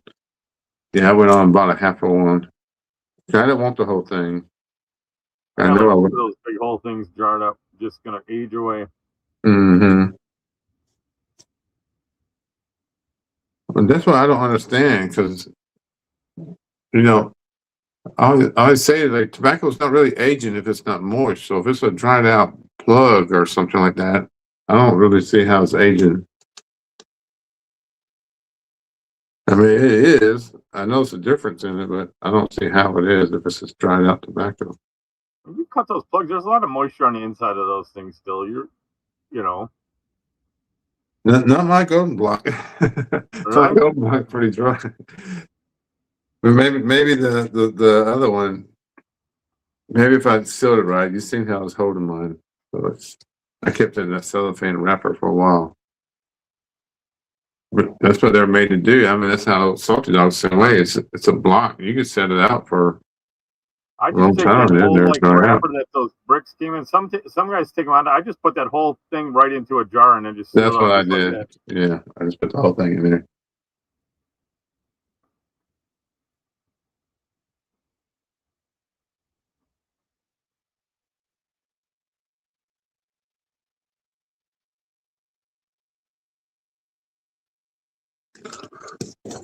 Yeah, the curly block is a big old log, 200 plus grams, David. It's a big boy.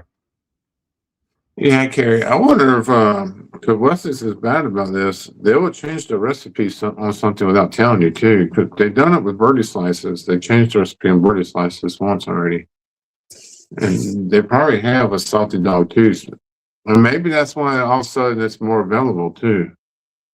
Maybe I don't know if they're not aging as much or pressing it as long or something, but No, Salty Dog is Dan's Tobacco. Well, not Wessex. that's right. I'm sorry. I'm getting Golden Block and Salty Dogs confused, but Yeah.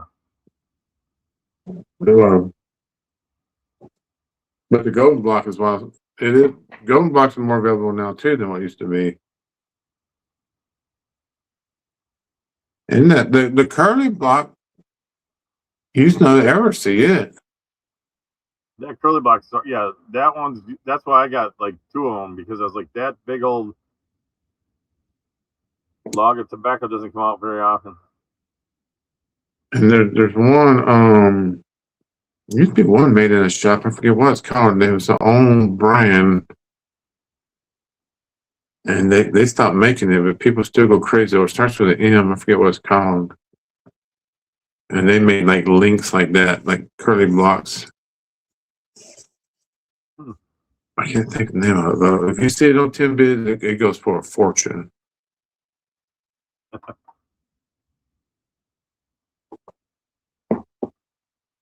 I wonder what's going on with the Samoa's guy because he ain't had no drops in a long time. He's got them eggs or whatever he sells, but I like to get some more of his stuff. I'm about out.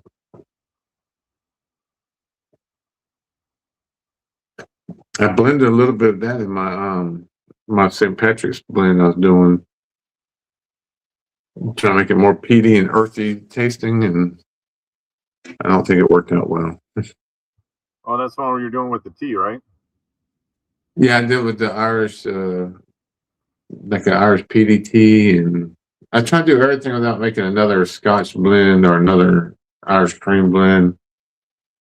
But I think it came out to be one just I would like.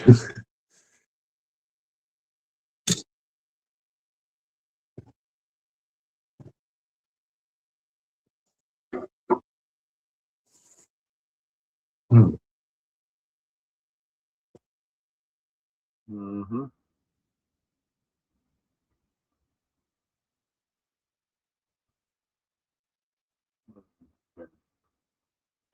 And they post a link again, get someone else in here. Yeah, let's get some people in here. Everybody's shy today. Well, post the link and then go on your phone, Uh-huh. and there's like 3 dots next to it, and you can pin it, and it'll stay up then. It'll always be at the top of the chat for everybody. Yeah, I don't see the 3 dots. Oh, because you were looking at it in StreamYard. You got to look at it through like YouTube and do it that way. That's a little trick Dakota told me.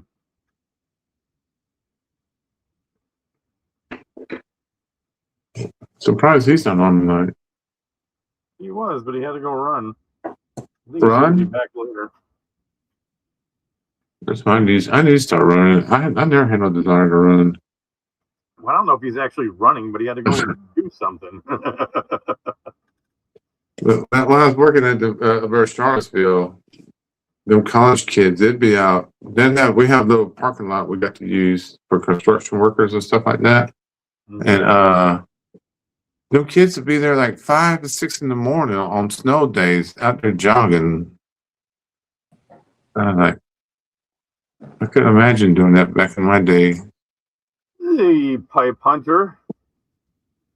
Oh, man. Back at us. There we go. No, I'm having some technical difficulties tonight with my laptop. It's not wanting to load for some reason. So I can see and hear you all, but I can't see the chat at the moment. But that's Oh, okay.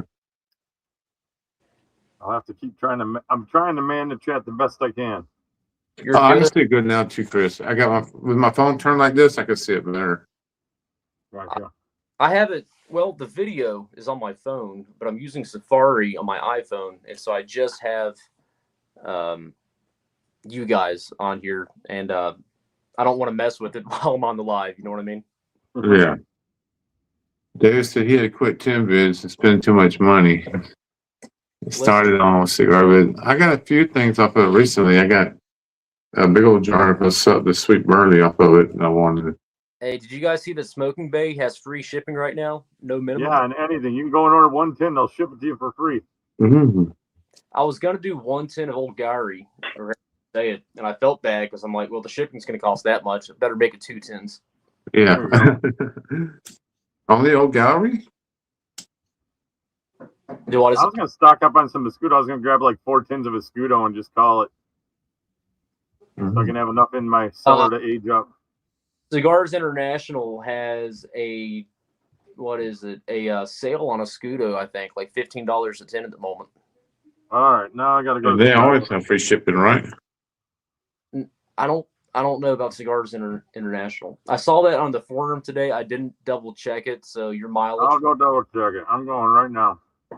I heard that Cigars International always has free shipping. I may be wrong. Maybe somebody else. But Maybe it's just a low amount you have to pay to get the free shipping. Let me see what I saw. oh, 110 of Scudo would do it. Escudo is probably one of my go-to vapors, to be honest. Uh-huh. Good stuff. So Here's the, Cigars International ships free every day, no minimum. yeah. I didn't know that. Yeah. So if they got something on sale, that's your best value right there. But it's always going to be a Peterson blend or Yeah, their pipe selection is. it's the cigar bid stuff. Yeah, Cigars cheap. branched off of Cigars International. But yeah. like, specifically, if you're patient and you give it like a week and really pay attention to it, I've gotten Peterson blends for like $6 or $7 a tin. Mm-hmm. You used to. I've gotten for $1.10. I've never got it that cheap, but I did get some like the 14-ounce tins of Sir Walter Raleigh when it was still made in America for the teens, I'm sure. I got lots of Five Brothers off there for $1 a pouch. And move the volume up to whatever the max is, and even if somebody bids it up, you get at least 10 of them. So I've stocked up on a lot of the Dunhill blends now made by Peterson because I'm a fan of one of those from Cigar Bids. That's what I did. That's what I was telling Dakota, and I told Garrett this too, that during my child support days, I lived off of 10 cigar bids and the Peterson Englishes. Yeah.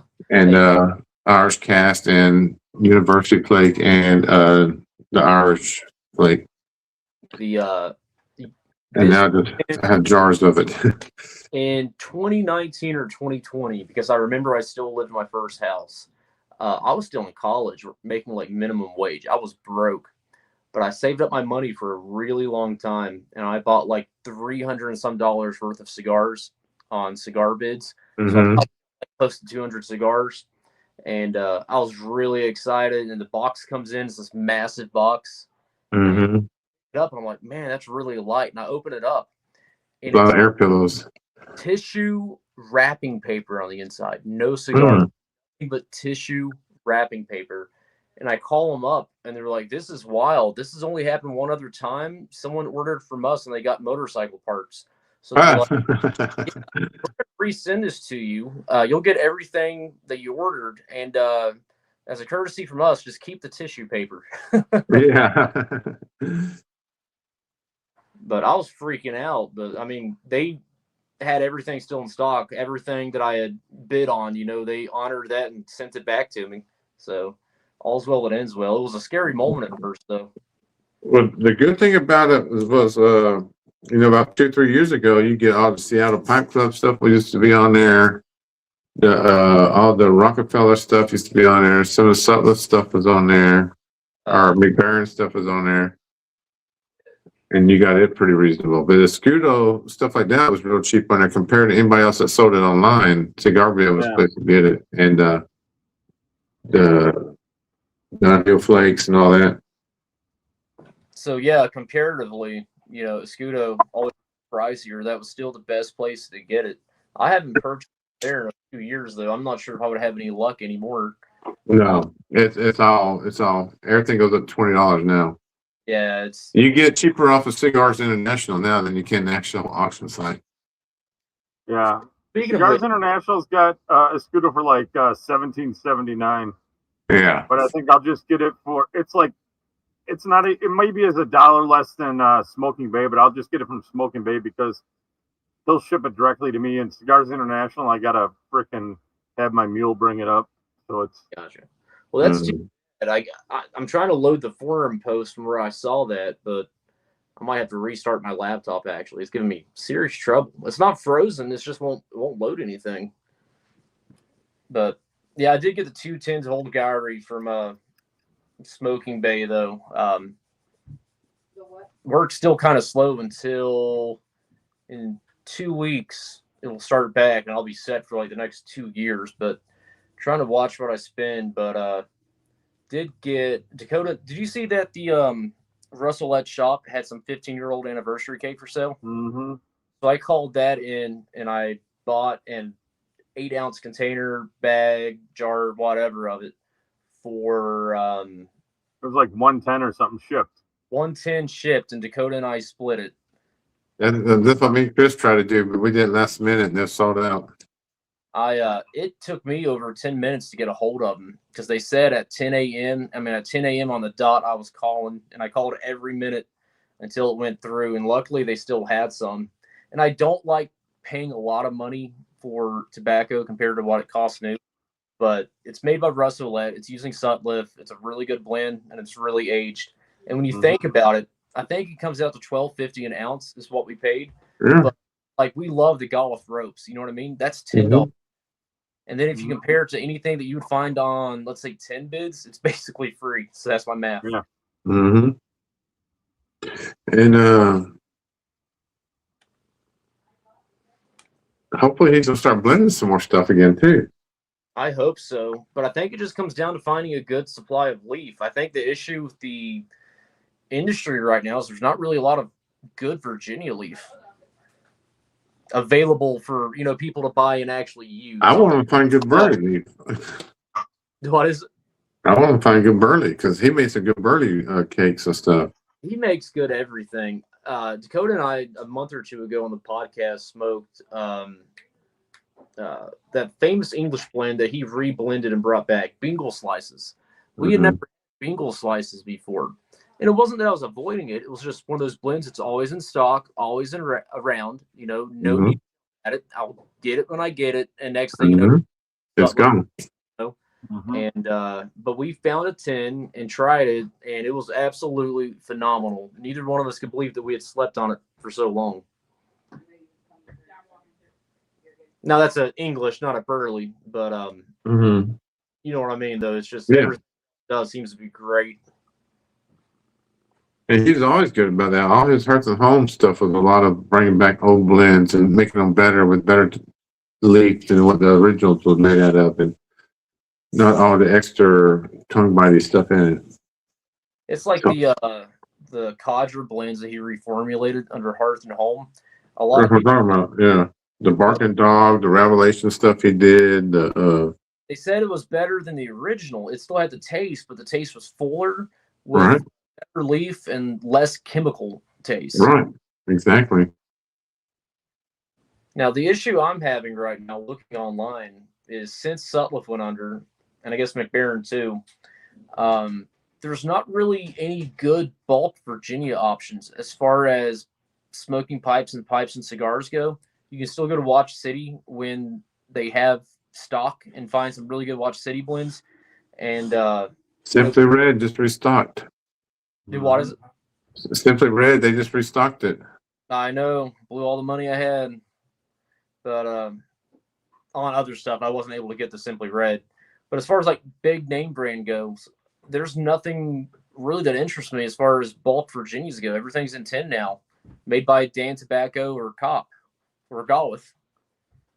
And Robert McConnell's from Virginia is good too. Well, did you have the Hearth and Homes 10 to midnight? You remember that Yeah. cake? Yes. David wants to know what your thoughts were on that one. Oh, I loved it. Yeah.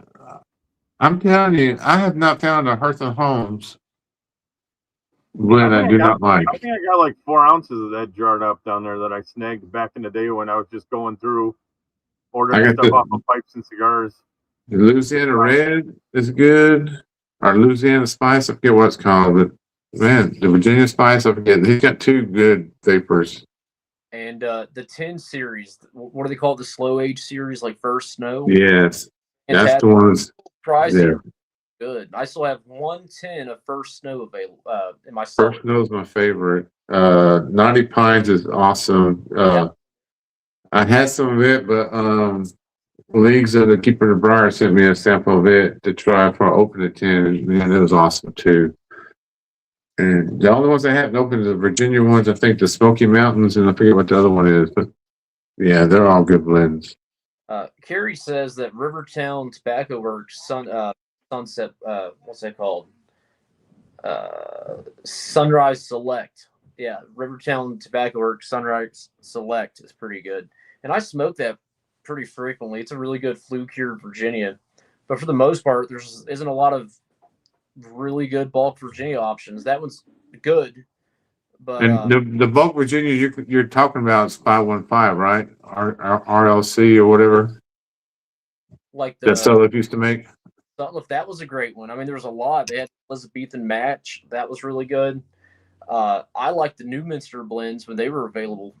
You know, Oh yeah. Oh, I thought you just meant the blending stuff. Yeah, but the 515s and their birdies is really what put everybody under. That we used to make these established blends, but using their components because that Red Virginia and that J4 birdie and some of their sweeter birdies is what. Well, like that's true on a larger scale. So, like for instance, the 515, that's the Red Virginia Sutliff had, right? Mm-hmm. You could buy that and smoke it straight. I did that. It was phenomenal. Mm-hmm. We had a lot of famous blending houses taking it and adding their own touch to it, Mm-hmm. Or even making completely different blends with it. I think Simply Red was a base of 515. Mm-hmm. Yes, it was. Ernie would do his own thing to it, and it really brought the life out of it. Not that it wasn't good to begin with, but I mean, he really made it shine. And then he would use Simply Red as the base for some of his other blends. Right. Yeah. But no, I mean, I can go to Watch City and Wilkie and a few places that still have really good Virginias that you can buy. But as far as like going online to smoking pipes, it's pretty minimal, the Virginia selection now. I guess what I'm trying to do is get away from, as far as Virginias go, I'm trying to branch out from just La DC or STG manufactured Virginia, if that makes sense. Mm-hmm. Yeah, that's hard to do. Exactly. So start growing your own. You in the country? I've got a nice backyard if I can keep the deer out of it. No, there's Cop, Dan Tobacco, and Galwith are the 3 that's pretty readily available. And, a lot of stuff is made by Cop and Dan Tobacco. Like, I don't know which one's which, but Solani, Connell. Yes, it's hard to keep up with it, yeah. You go up but a lot of theirs comes from Africa and stuff like that. It's not even, which are awesome too. But I never think of them as, I don't know if I had a good Cop's Red Virginia. I have to, if I can get this load, I have a spreadsheet of someone uploaded of every tobacco brand and who actually is manufacturing it. Yeah. And they're all Cops. Yeah. HU Cops and Cornell Deal. Yeah, it's and Dan. Yeah, that's pretty much it. So like Rat Rays is either Cop or Dan. Solani, Oh. Dan Tobacco directly, with like Patriot Flake or something like that. Yeah. Yeah. Oh yeah, Patriot Flake. That's a good one. And Wessex Flake. Wessex has a vintage flake that's good. Oh, Freiberg and Trader. They have a lot. Yes. Freiberg makes good stuff, yeah. They're I forget the name of it. I always do this, but the red label one they make is awesome. And that's the cut blended plug. Cut blend Virginia, whatever. The weirdest name ever for a blend. Cut blended plug. Yeah. Who produces Peter Stokeby, and that's an STG product as well. And it's not bad, but it's great for the money. The Stokeby stuff for the money, especially now with as far as bulk option, Who produces Peter Stokeby? Yeah, STG. And I'm not saying STG doesn't produce really good Virginias. I think they do. I love Peterson Flake, which used to be Dunhill Flake. You know what I mean? Yeah. Line, I think, is a great line of pipe tobaccos that STG produces. Mm-hmm. But it's all good, but it's kind of in one category. Take something made by Dan Tobacco, the Virginia is very different. You know what I mean? Mm-hmm. Oh yeah, for sure. Oh, that started with McAllen's when McAllen's went around making their red Virginias no more. And then, like I said, Sutliff was the next best thing, and then now there's really nothing. And as far as bulk buying, especially just buying a bulk red Virginia, just spoke by itself. And I think Robert McConnell's the only one, and you have to go through Esteban to get it. Yeah. And so it all kind of started with McClellan going under. Yeah. They said the reason they went under is they couldn't find the leaf that they needed for their blends. Right. Like Virginias with the quality they needed with the sugar. Because if you look at, let's say, and I'm a big fan of it, Carolina Red Flake, and now it differs every year, but the Red Virginia they use in that typically will have like a 10% to 13% sugar content, but like 20% sugar content in theirs. But what's so great about higher sugar, the more risk of tongue bite. But the way they processed it, they kept the sugar, but for Virginia, it behaved really well. You know what I mean? Yeah. And that and some of the legal stuff they had going on is another reason they went under. Yeah, that I don't know too much about. I've heard about it, but I don't know too much about their legal troubles. Oh, no, I'm sorry, not legal trouble. I'm sorry. The on tobacco, the laws they're making about tobaccos and stuff like that. Oh, they coming out with new blends and stuff like that. They were just tired of it. That they couldn't get good leaf. They couldn't get the red Virginias as good as they was, and they just said, you know what, we're just shutting it down. So I don't know if you guys talked to Walt. You were there at Muletown. I don't know if you got a chance to talk to Jeremy Reeves from Cornell and Deal, but I talked to him for a second, and he was actually kind of cool. The Ladisi guys and Smoking Pipes guys, I thought they were kind of snubbish, but Jeremy Reeves was actually really awesome. I don't even try to talk to none of them guys. It's so funny that it's funny that you said that, Hunter. I mean, I'll just tell you, I'm not, I'm a nobody in the community, so I can say that without fearing anything. I wasn't impressed by Ladisi. I wasn't impressed by any of the Smoking Pipes guys. Jeremy, pretty cool though. I talked to him. He seemed personable, so I'll give him credit on that. But I told him, I didn't even try to talk to them. I wanted to talk to Reeves, but the other ones I didn't care about that. The one that does the samples and stuff like that, the reviews and stuff like that, I didn't want to talk to them anyways. I was talking to Jeremy, and I told him that one of my favorite Cornell and Deal blends is Easy Times, the Burley blend with Dark Fire Latakia. It's only available in tins. And I said, I know you're not moving a lot of this. He says, actually, I'll tell you, we move about 20 pounds of it a year, which is nothing. I mean, I can't believe they even keep it. But anyhow, I said, your Burley blends do so much better in bulk. If you take Haunted Bookshop Big and Burley, these blends that you could also buy in tin, everyone's buying them in bulk because you can buy it at a time and try it out without having to buy a tin. And he said, you're not wrong, but the thing is, because of the legal issues and the laws, we cannot sell it in bulk. It can only be in the tin because that's how it's in. So I didn't even realize the laws also restricted bulk versus tin, depending on the year it was released and all this. Unless he was just telling me that to save my feelings. Yeah. That's what he said, though. That's interesting.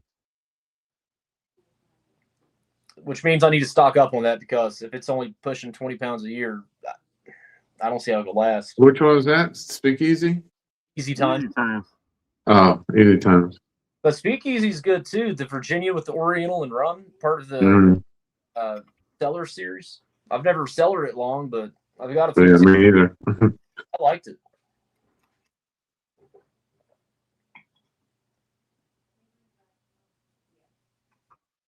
Johnny, if it's still 80, send them back out in the pool.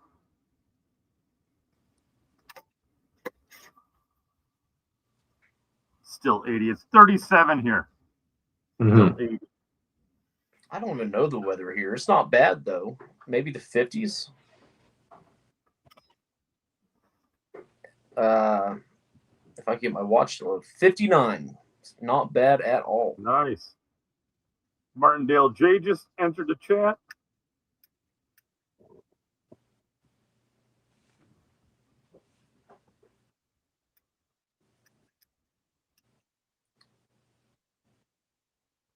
But Chris, yeah, I was looking at the Dottle and Briar pipes. I've almost made a meme about it, but you know how I'm always talking about the nicotism. You know what I mean? Yep. Autisticness towards anything tobacco related, how it shifts constantly, and I'm in no control of it, and I just have to go with it.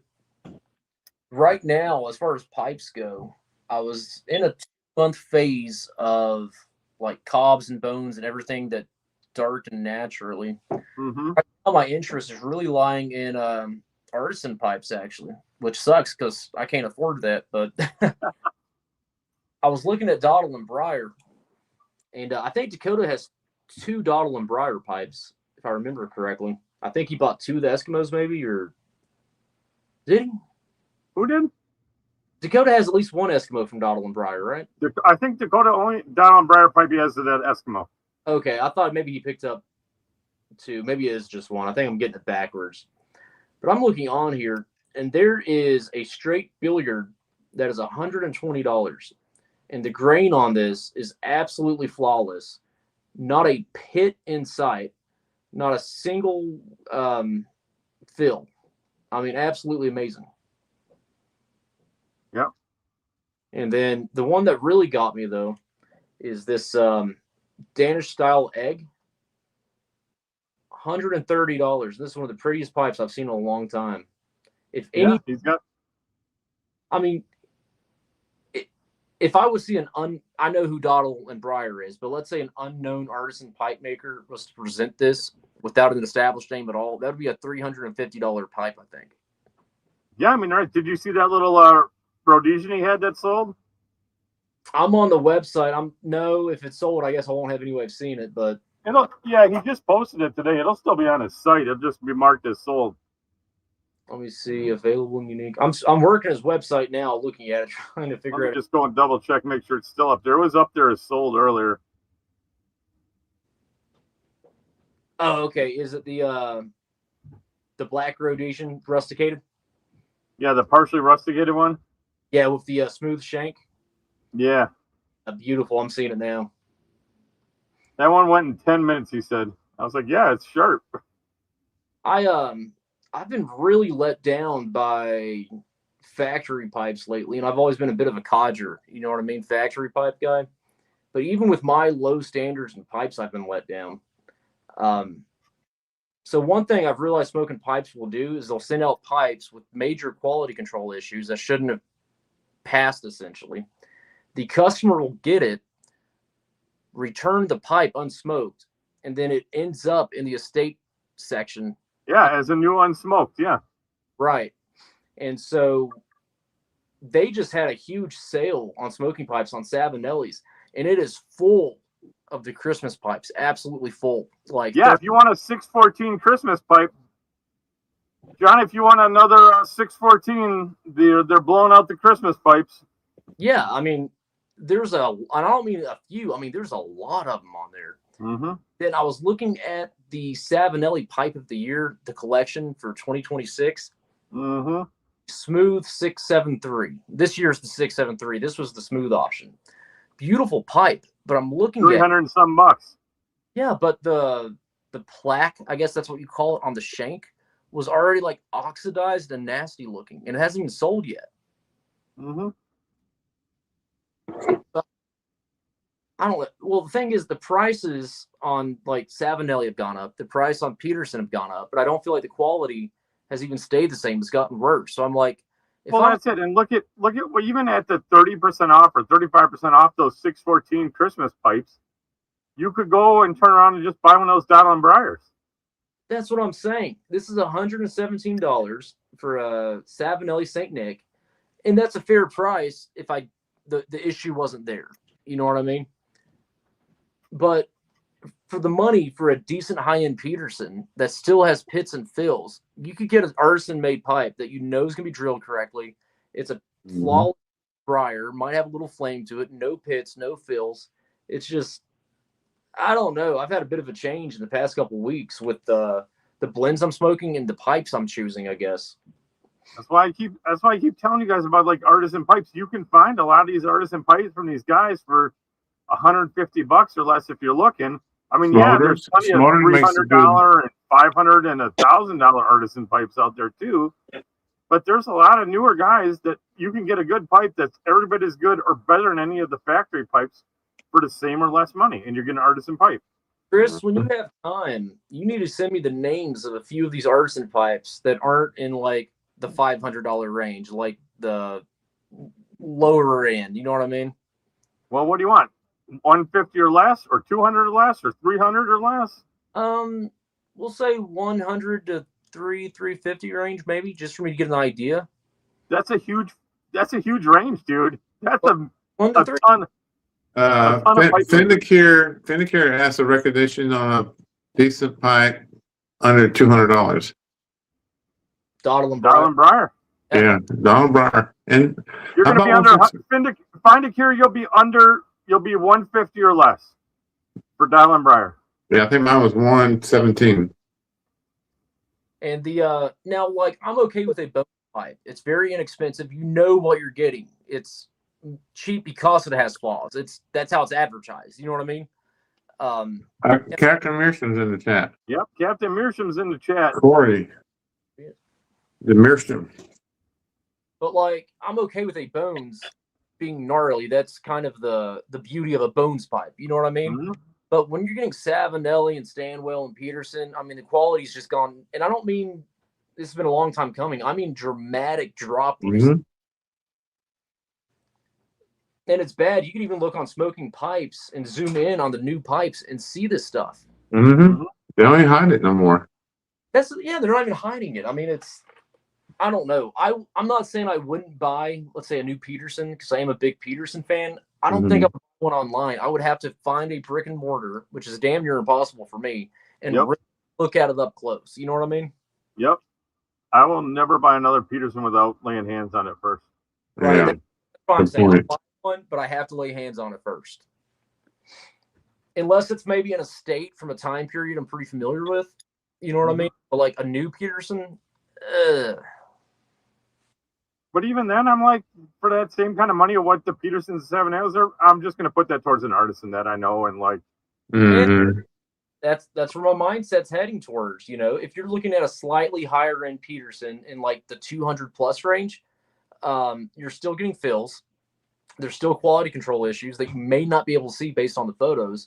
And there's really good artisan pipe makers that can just Petersons out of the water for the same price, if not less. Mm-hmm. So I don't know. And you're supporting an artisan versus a big factory, you know? Mm-hmm. Yeah, the customer service is normally better. I think there's still great quality tobacco and great quality pipes out there. But I'm trying, and I'm not saying I'm not buying from Smoking Pipes anymore. I'm not saying that at all. But I don't know. Like, the Watch City stuff is really good. You know what I mean? Pound for pound, it's really top quality, and it's not really much more, if more at all, than what you would find on Smoking Pipes. And then as far as pipes go itself, like a Donald and Briar, you know what I mean? Mm-hmm. Mm-hmm. And that's why that guy, I forget his name, but Cactus Piper's bought a bunch of his pipes. He makes good briars too. And he makes good cobs and smoter pipes. Oh, This is yeah. like 150. There's if you want like kind of like a freehand type looking stuff with lots of plateau. If you're a big fan of like plateau, Mhm. Geese he makes stuff, and they're the same kind of thing. They're in that 150 or less range. Mhm. Another good one to look at is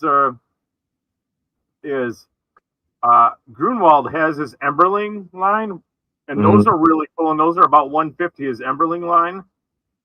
The Grunwald pipes Emberlings are really sharp looking. Okay. Chris, who am I thinking of? There's a maker, something House Pipes. Do you know who that would be? Something house pipes.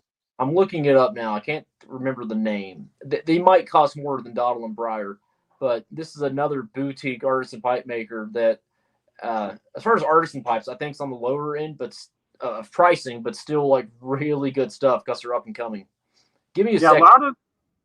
There'll be a lot of those guys that you're going to be looking at. There's a real big market that's in the like 250 to 350 range. There's a ton of artisans in that price range that make really nice pipes. Right.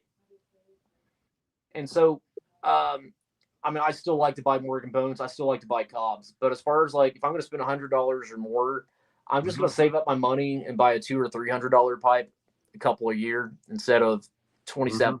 You know what I mean? Mm-hmm. That's kind of where I've gotten to with stuff, And the other thing is like, have you seen Morgan? Chris Morgan just came with a new finish that looks really awesome, or kind of glows in the dark a little bit. I don't know if you've seen that. And then he's like, should I make it in part of my specimen line? I was like, yeah. And then I went and looked, and that finish is now like $155. So you're buying a Bones pipe that he opens up the airways on and just puts that finish on, and it's now $155. And it's like, man, now that's getting up there. The maker that I was thinking of is Smith House Pipes. Oh, I don't know them. Smith House. Yeah, Corey, I want to see that finish in the dark too. I agree. Like he always shows it and looks so cool, like the way it's fluorescing. But I want to see it just in the daylight, sitting in a bright room. Because if it just kind of looks like a opaque white with like some blue dots on it, or like kind of a grayish with white dots on it, it's not gonna do much for me. But it doesn't do much for me at 155. I'd rather get like $1 a bar or an actual artisan pipe, not a. It's because it's literally just a Bones pipe, and all he does is open up the airways on the stem and in the stem a little bit, but it's still a Bones pipe with all of its flaws. It's not like, or for 155, I'd step up to 2 1/4 and get one of his workshop pipes. That's an actual, handmade pipe that way.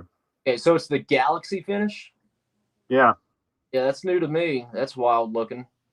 So, like, I'm looking at a Bone Straight Bulldog 9mm for the classic finish. That's what we typically get. That's what the YTB. $55. $55 for the Galaxy finish. $155. $100 for the finish on the same pipe. It's the same pipe, and yes, he opens up the airway to artisan specs, but it's still that same, Or say just buy it and do it yourself, paint it yourself. Yeah. And you can open the airways up too. And really, I've never done it, but a lot of people talk about it. With a simple, is it a Dremel you would use? You could actually open the airway up yourself if you know what you're doing. Well, like open it up in the stumbles. Really, all he does is you're just opening it up a little bit more. So you're just drilling that out just a little bit, especially on a straight pipe like that Bulldog. Real easy. So, yeah, I don't feel like that. Just a 5/16 to run it through there. So, yeah, no offense to Chris Morgan, but if you're okay with the drill, you can do that yourself. Now, Chris is a great guy. Don't get me wrong. Yeah. Well, I thought when he said if he was going to add it like to a new specimen finish, like his specimens, like if you looked at that and you picked one of the other specimen finishes, they're like $75 or $85. So it goes up like $30 from the price of a regular Bones pipe. I didn't think when he offered his new Galaxy finish that it would literally be $100 more for that finish. Yeah. Me, but I don't know if they're paying for it. You know what I mean? Good for him, I guess. But I've only bought one. Well, no, his Halloween would have been considered a specimen one that I got one of them. But most of them are just the bare bones, and that's what I like. Like I don't, and they smoke great. I don't need the airways open. I'm buying a bones for it being a bones, not for the other stuff. Well, my thing is I don't like to open up an airway anyhow, so I don't really want the airway opened up anymore. That's just me. I mean, everyone, that's personal taste, you know. But I'm pretty happy with the way a bones airway is already. But Chris, the Smith House pipes, they run about the $300 range. Yep. And all the ones I'm seeing are rusticated at the moment. And I'm looking on just NBSD because I knew I saw it on there to get the name. Yeah. But for 320, I think they're really good looking pipes. I'm looking at a Liverpool right here that's rusticated. It's kind of reddish brown. It reminds me a lot of a like a Dunhill Shell Briar almost. You know what I mean? Beautiful. I like that look. Sandblast is just amazing. Yeah. Look up another guy that's real good that's up and coming too. And he'll be in that $300 range too. It'll be like Jamie Marcy. What was it? Jamie Marcy, Marcey. Okay, I'm looking it up now. Etsy store. I think it's an Etsy store, yeah. Handmade pipes. Nothing in Or it. or he'll be on, Instagram that way. Yeah, let me see if I can even pull up Instagram on this laptop. Again, it's a work laptop, so like I'm very limited. Oh yeah, these are beautiful.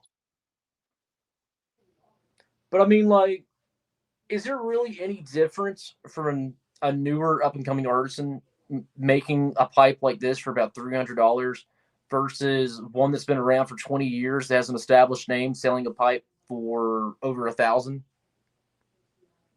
It's fit and finish. It's, Design.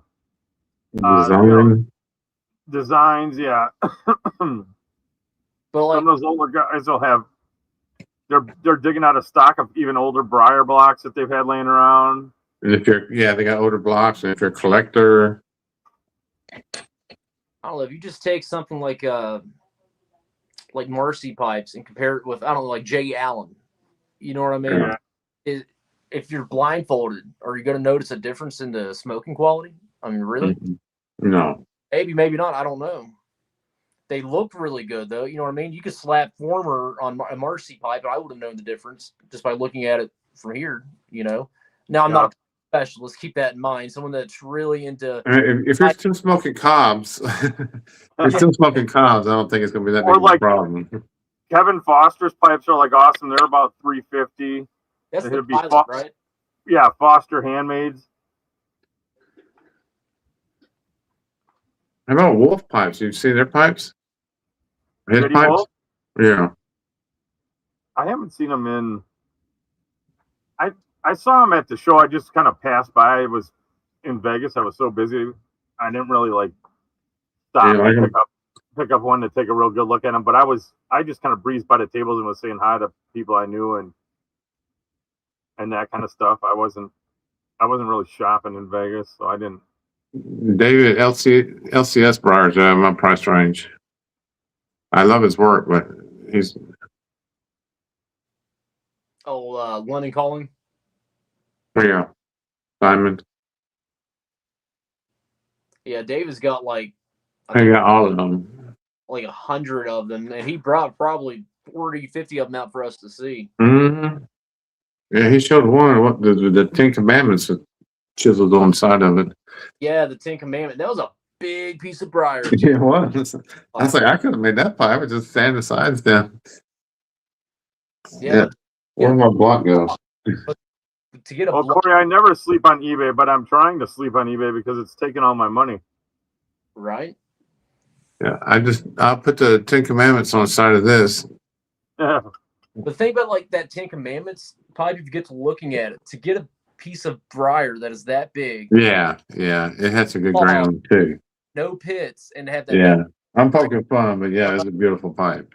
I don't know how you even source a piece of briar that big and that nice without any flaws. I mean, But buying that piece of the briar that size is in Europe, it's going to be kind of costly to begin with. Oh yeah, because he's based out of London, right? Yeah. You know what's funny? I've been watching his stuff on YouTube for years. Mm-hmm. I knew he made pipes. I've looked Yeah, at he used to make pipes all the time. I didn't realize that's who LCS was at first. Huh?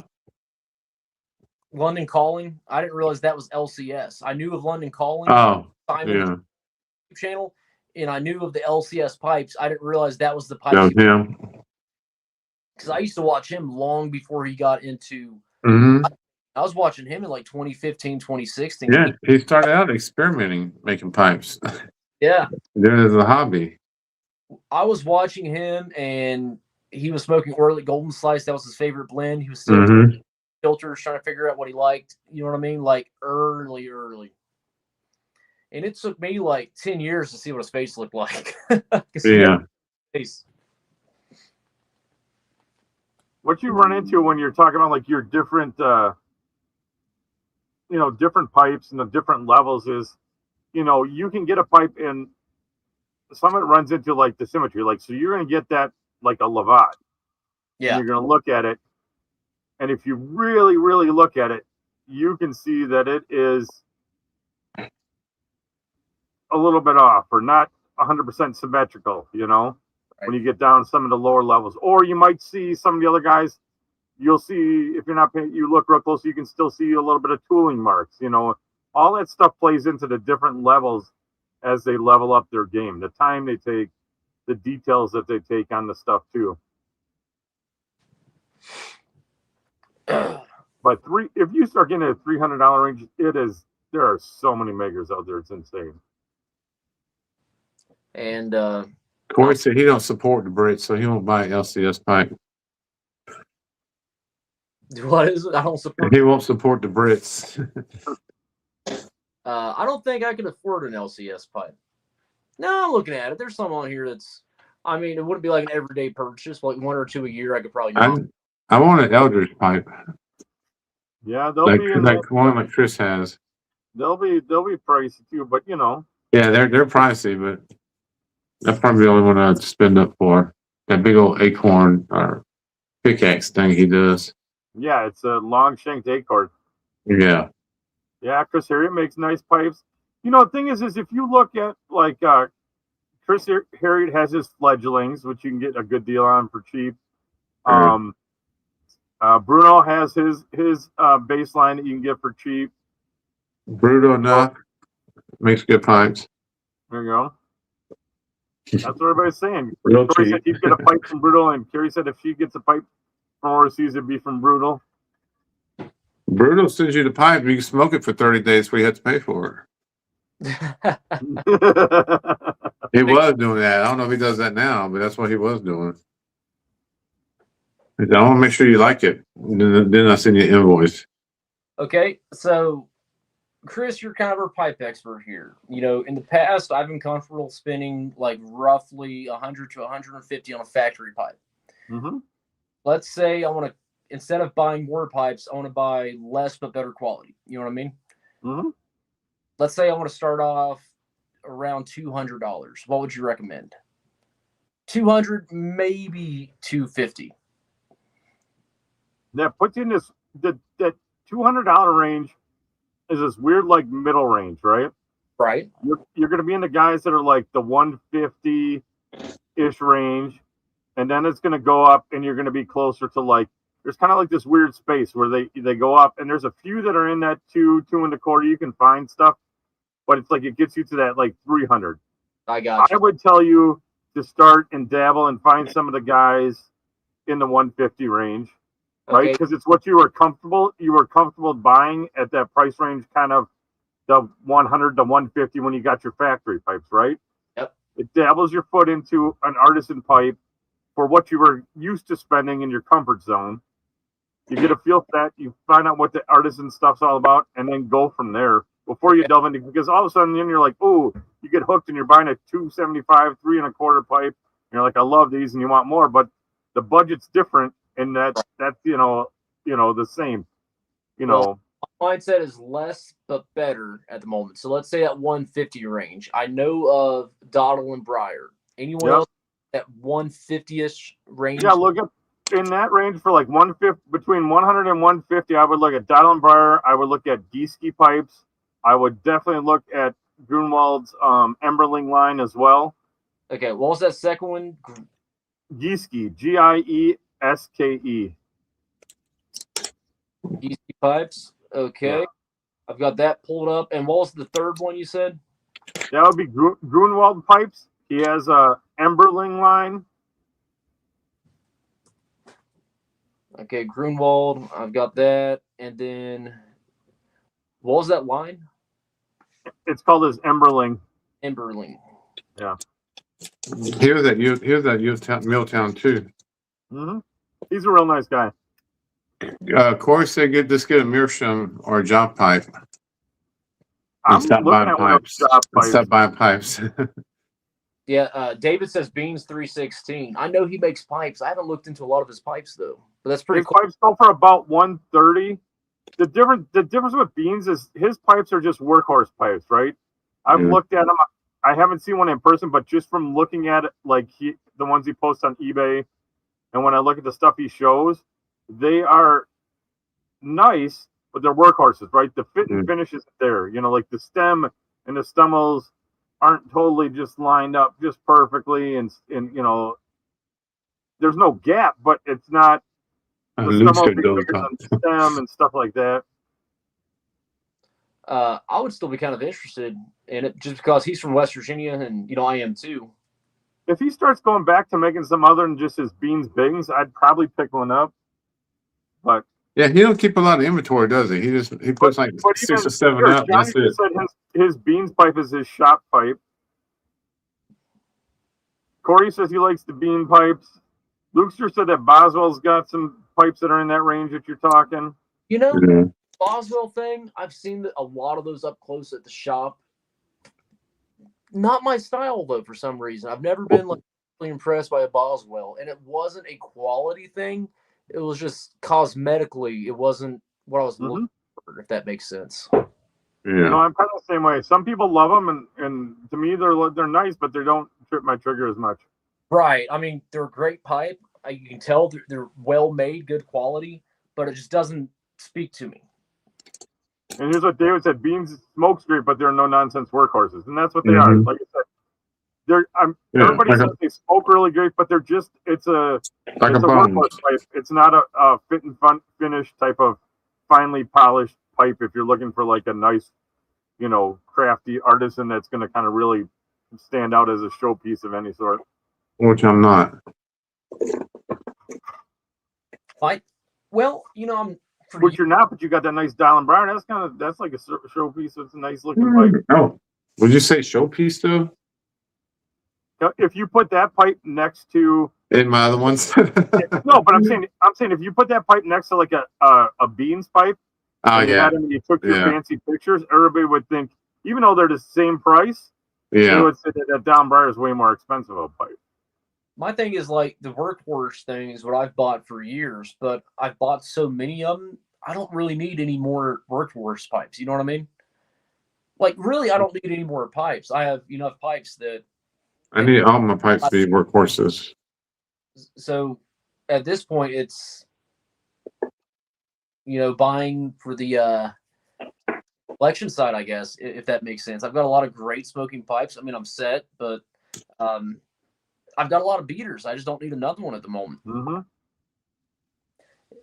But I still have the bug. You know what I mean? I have the pad bug, the pipe acquisition disorder.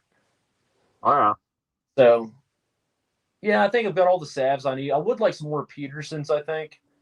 But again, I'd have to see those in person. I'm always have my eye on a Dunhill. I love Dunhill as well. Some older Ashtons might be good. Really love Costellos. I've never owned. Yeah, I want a Costello. If I can find a deal on like Costello, I'd pick it up. But I'm not going to spend that kind of money. Me either. I'd just get an artisan pipe for that kind of money. If I find one roughed up, I could clean up and save a few bucks on it, I guess. Costellos are a little pricey, but like the Ashton pipes, I've seen some of those at decent prices that look really good. Yeah. I got a nice Ashton, but I picked it up at a decent price. Cashwell, Stefan Cashwell makes some nice pipes, but he might be a little bit more expensive. I haven't looked Who? at what he's gone up to. Stefan Cashwell. Mm. Well, let's look it up real quick.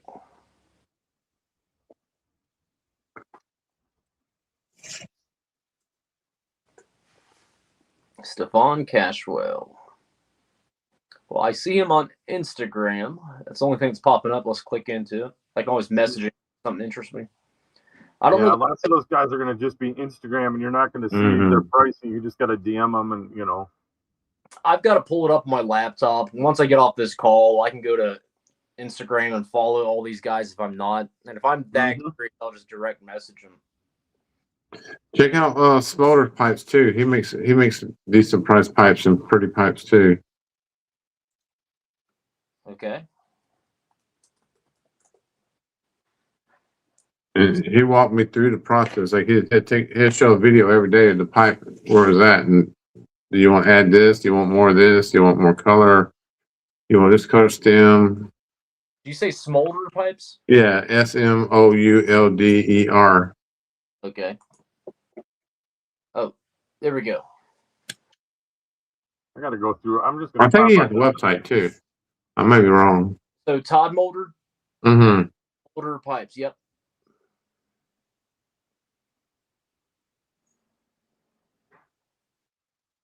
Yeah, I'm keeping all this pulled up in my browser, so when I hop I think I bought mine from him was like 113. on, see, that's a really good price. Mm-hmm.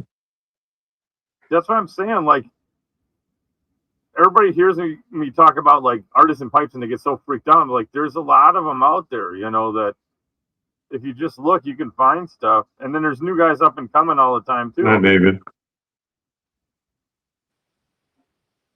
Well, David headed out. It's been Yeah, fun. David's heading out. All All right. right, David. He's tuckered out. Yeah, no, I think it's just I've been so familiar with factory pipes for so long. You stick with what you know, Oh, I got too. and I don't know. The past few weeks, I've been doing more research into artisan pipes and more boutique pipe blends, blending houses. Again, boutiques such as KBV, you know what I mean, or Bad Cat or something like that, and just going with that more micro direction because I feel like you can get better quality at a better deal. Yep. Because so much of it is name, you know what I mean? Mm-hmm. Name, and even with I don't know, like tins on smoking pipes, even at a decent price, a lot of the cost is built into the tin itself, and a lot of Robert's in the house. there we go, House of Manners. There you go.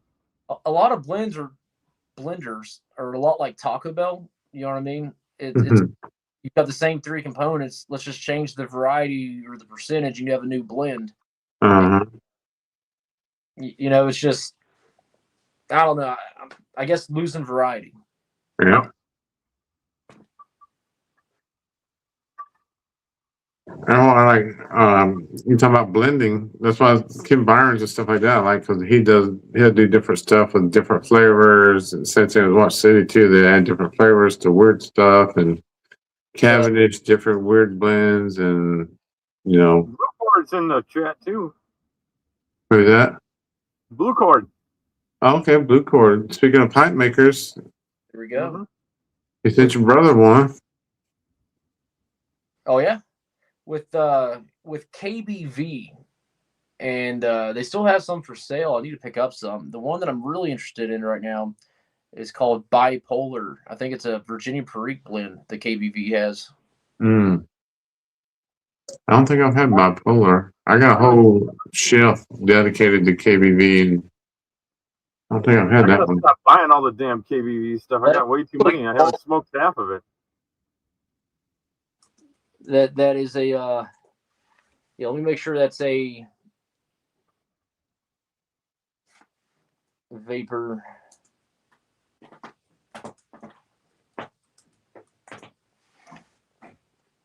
No, not bipolar. I'm so sorry. I think that is a blend he has. Frogs Overdrive is the one I was thinking of. Oh yeah, overdrive. That's a good vapor. Yeah. That's a vapor, right? Mm-hmm. That's what Salt Dog was giving some away at the Milltown. He gave me a whole thing of it because nobody else wanted it. I didn't even know he was there. I didn't get to meet him. Salt Dog? Oh, I thought you said Ken Byron. Sorry. No, Salt Dog. Yeah.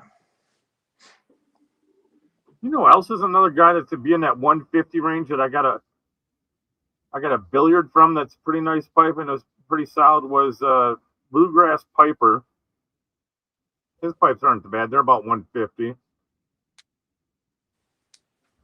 There's a lot of them, man. Ken Byron, sorry, Pipe Philosophy said that King's Watch is good stuff. And I actually prefer King's Watch over Port Guardian. Usually I like the deeper Virginias. Mm-hmm. About the King's Watch really hit it. Maybe the slight citrus top note they add that blends with the blend, the tobaccos, I don't know, but it was great. And then Kerry also confirms that KBV's Overdrive is the one that looks good. It looks good. It is a good one. That's when they stopped making for a while, and I think it came back. Mm-hmm. I've got a buddy. He's probably the expert in Virginia tobacco out of everyone I've ever met in my life. That's pretty much all. Robert says Kim Byron was at Milltown, but I didn't see Kim Byron there. I don't even know what he. I think James Ravensville was there too. I met James. Yeah. I meet James. He was great to talk to, but anyways, the thing with that Overdrive, I've got a buddy who's a Virginia specialist. He knows more about Virginia tobacco than anyone I've ever met, and he's been smoking more Overdrive than anything right now. And he's got tens of McClellan, anything you can imagine. You know what I mean? He's been cellaring since the 90s heavily. Yeah. Overdrive's like all he's smoking right now. Really? Mm-hmm. I'm not saying it's all he's smoking. Yeah, that's his favorite. He smokes one bowl a day in the evening, one big bowl. You know what I mean? And he has everything you could want as far as Virginias go. But for every bowl of... You know what? Somebody else may give it to me because I thought Salt Dog likes vapor, so maybe it may have been Lutzer to give it to me. Yeah, Salt Dog definitely likes vapor. But I had already had 4 pouches of it, and then somebody else is giving it away, and nobody wanted it. And I said, "Well, I'll take it." Yeah, Sal Dog, he's a big vapor guy. Yeah. Robert says that Ken Byron was at the same hotel as him and the idiots. I didn't see Ken Byron there, but maybe it was. He didn't have no table. I may have seen him and not realize it was him. I don't know what he looks like. I've never seen him. I've seen that redhead dude that helps him out.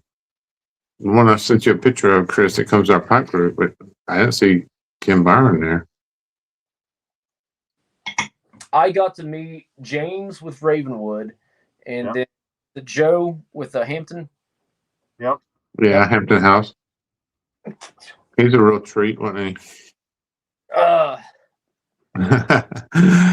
He said some stuff that was wild.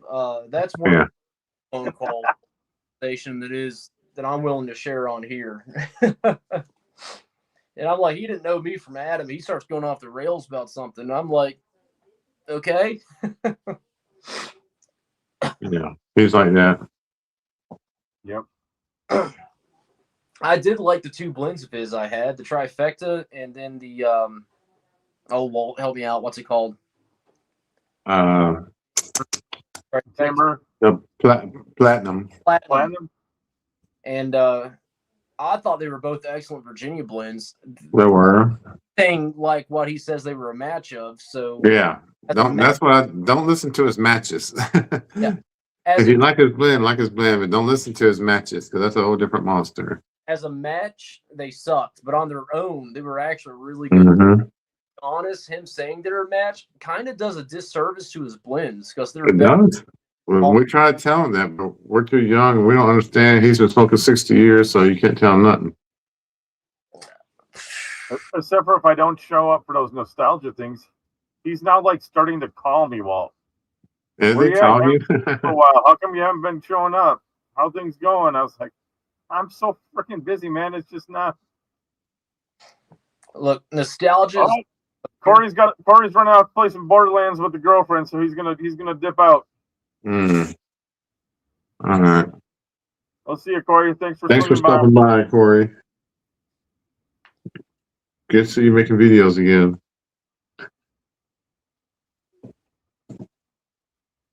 Man, I need to make some videos. I'll get around to it eventually. I think it's so funny that Hunter's like, yeah, I talked to that Joe guy. He had some crazy things to say. Just I'm chuckling thinking about it. I'll tell you, but not on here. Yeah, I can only imagine. I mean, like I said, Me and Chris is in a group that chats every Tuesday and Thursday with him, so we probably already heard. He repeats a lot of his stories, so we probably already heard already. I probably only heard it like 16 times. Mm-hmm. He'll try to shoehorn it again.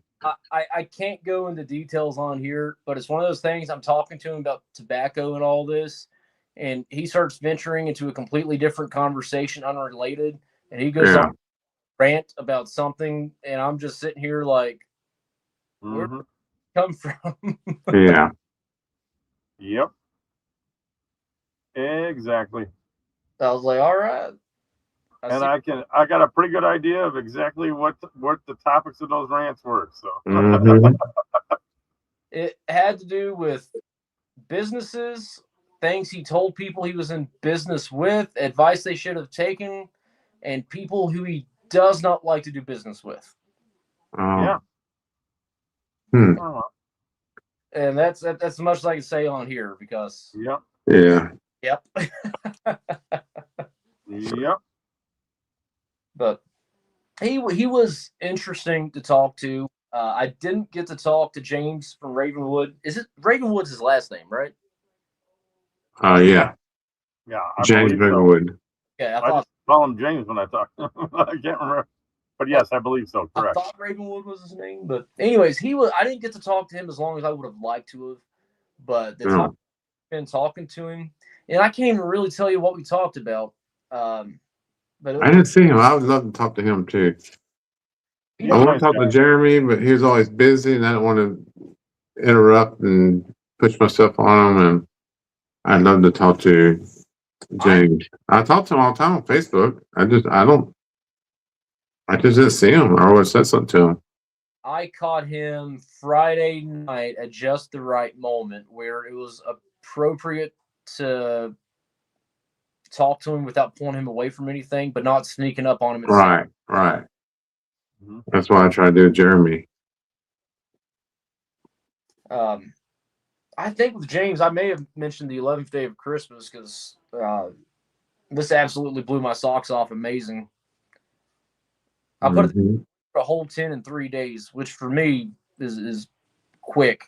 And Bolesworth in this to review. Completely forgot about it and was way past like any mental notes to do the review, so I'd have to come back around to it. But I opened it up and I found that Bolesworth and it was completely dried out. And I thought, this is going to be terrible. Let me throw it in a pipe and see. And so I put that like 2 or 3 days ago, bone dry. My gosh, it was still good.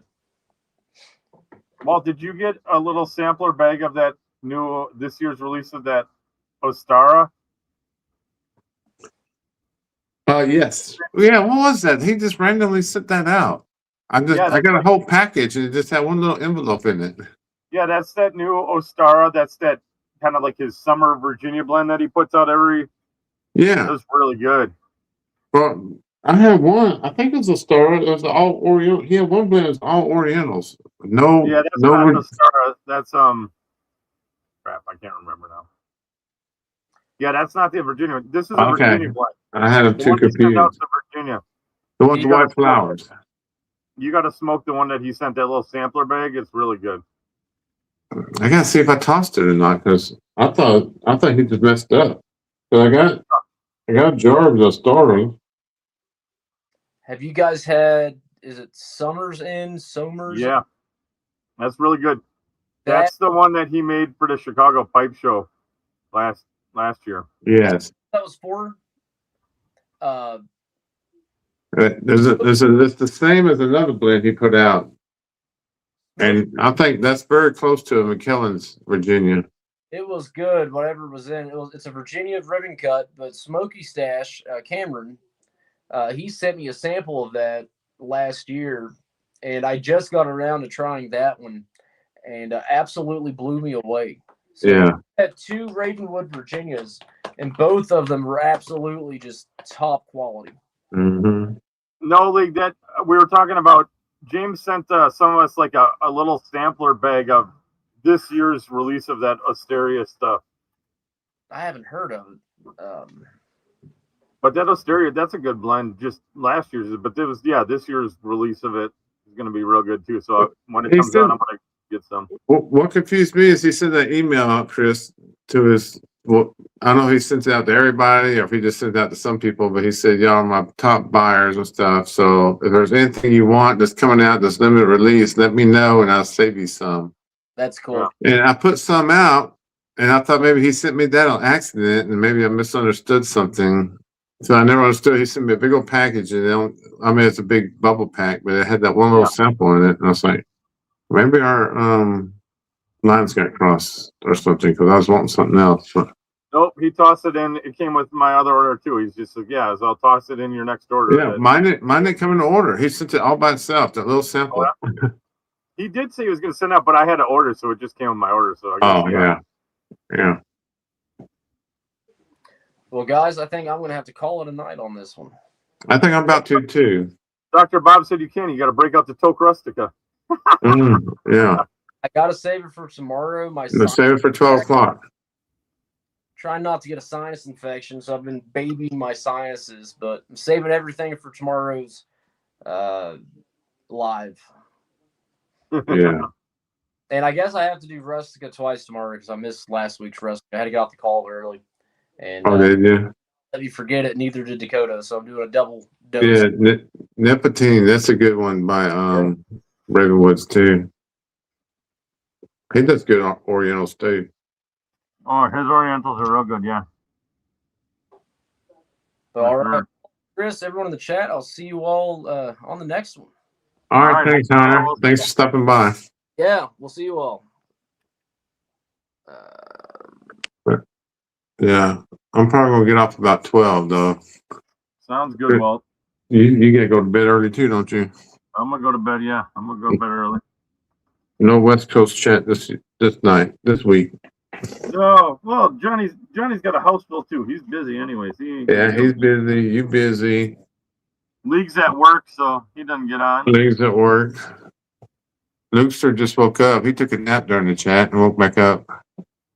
One of these days, Luke's just gonna get on. I know it. I got a feeling. Luke's get on now for about 15 minutes. Everybody saw you. They saw you in Milltown, Lukester. Yeah, now these guys know you. Everybody knows you. Everybody loves you. I'm excited that League's coming to Chicago. I'll be able to see some of these guys that you didn't see. You're not excited I'm coming to Chicago? Well, you said you were going to try to come to Chicago. You haven't confirmed it yet. I am trying to come. Until you say, I'm going, I got it booked, then I'll be really excited. I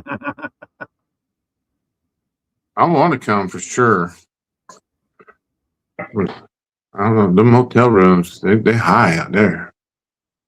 Yeah, well, it's big city living. Big city living. You need since you're semi-retired, you should start making pipes or something. That way I can just come out there and help you every year, set your table up. I got enough pipes I can sell. Yeah, resell. I got so many damn pipes. Manor can jump on for 15 minutes. If I wanted to frickin' Manny claims Robert's his new best friend now. Who's that? Manny. Oh God, dude. Don't even get me started. Dude talks too much, man. I know. I was on I was so glad I got that text. I was like, oh man. Last night I was like, yep, I gotta go, man, dude. I got a text. I gotta handle some stuff. I was like, I'm out. Hey Robert, this is my big range bag. Look at all these nice little flaps for storing stuff. My lighters, tampers. I carry. We'll see you, Carrie. Good night. Carrie tried to make the Five Brothers toasted Cavendish, but she forgot to case it with the sugars. Oh, So man. she said it smelled good cooking it, but when she smoked it, it tastes like shit. And Or then it tastes like cigarettes. I keep these little $15, $20 pipe bags in there. Mm-hmm. Two pipes, I can fit 6 of them lined up on one side of my range bag. Dollar store sunglass cases too. Yeah, and I've currently got most of my tobaccos are in these wide mouths this size, but I've got 6 on one side, and I could literally go 12 of those jars on the other side of this range bag. 6 pipes on one side, 12 jars, and then I can throw some pouches right on top, zip it up. You can fit a bottle on these sides because these are big old bottle size or magazine size, but I keep my Glencairn travel one. And then if you get into the Turkish coffee or espressos, I got a little espresso cup shoved down on one side. And you can literally... Here's one $6.99 at Harbor Freight. There you go. That works too. And then the same thing on these sides of these ones. I've literally carried a bottle of bourbon on the side. It's right in there too. A bottle of bourbon. Yeah. It's awesome, man. I could carry 2 bottles of bourbon, one on each side if I wanted to. And that's just a range bag from this one. This is a LA Police Gear range bag. I think it's like under $50. I think this one's, I know when I got it, it was probably like $30. I've had it for a bunch of years.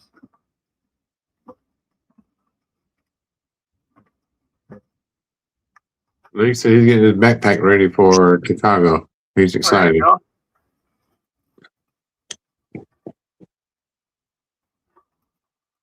I want to go just smoke some of League's tobaccos.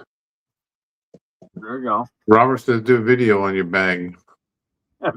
This is my bag.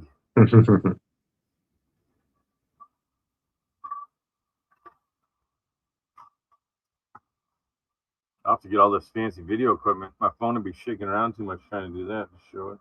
Yeah.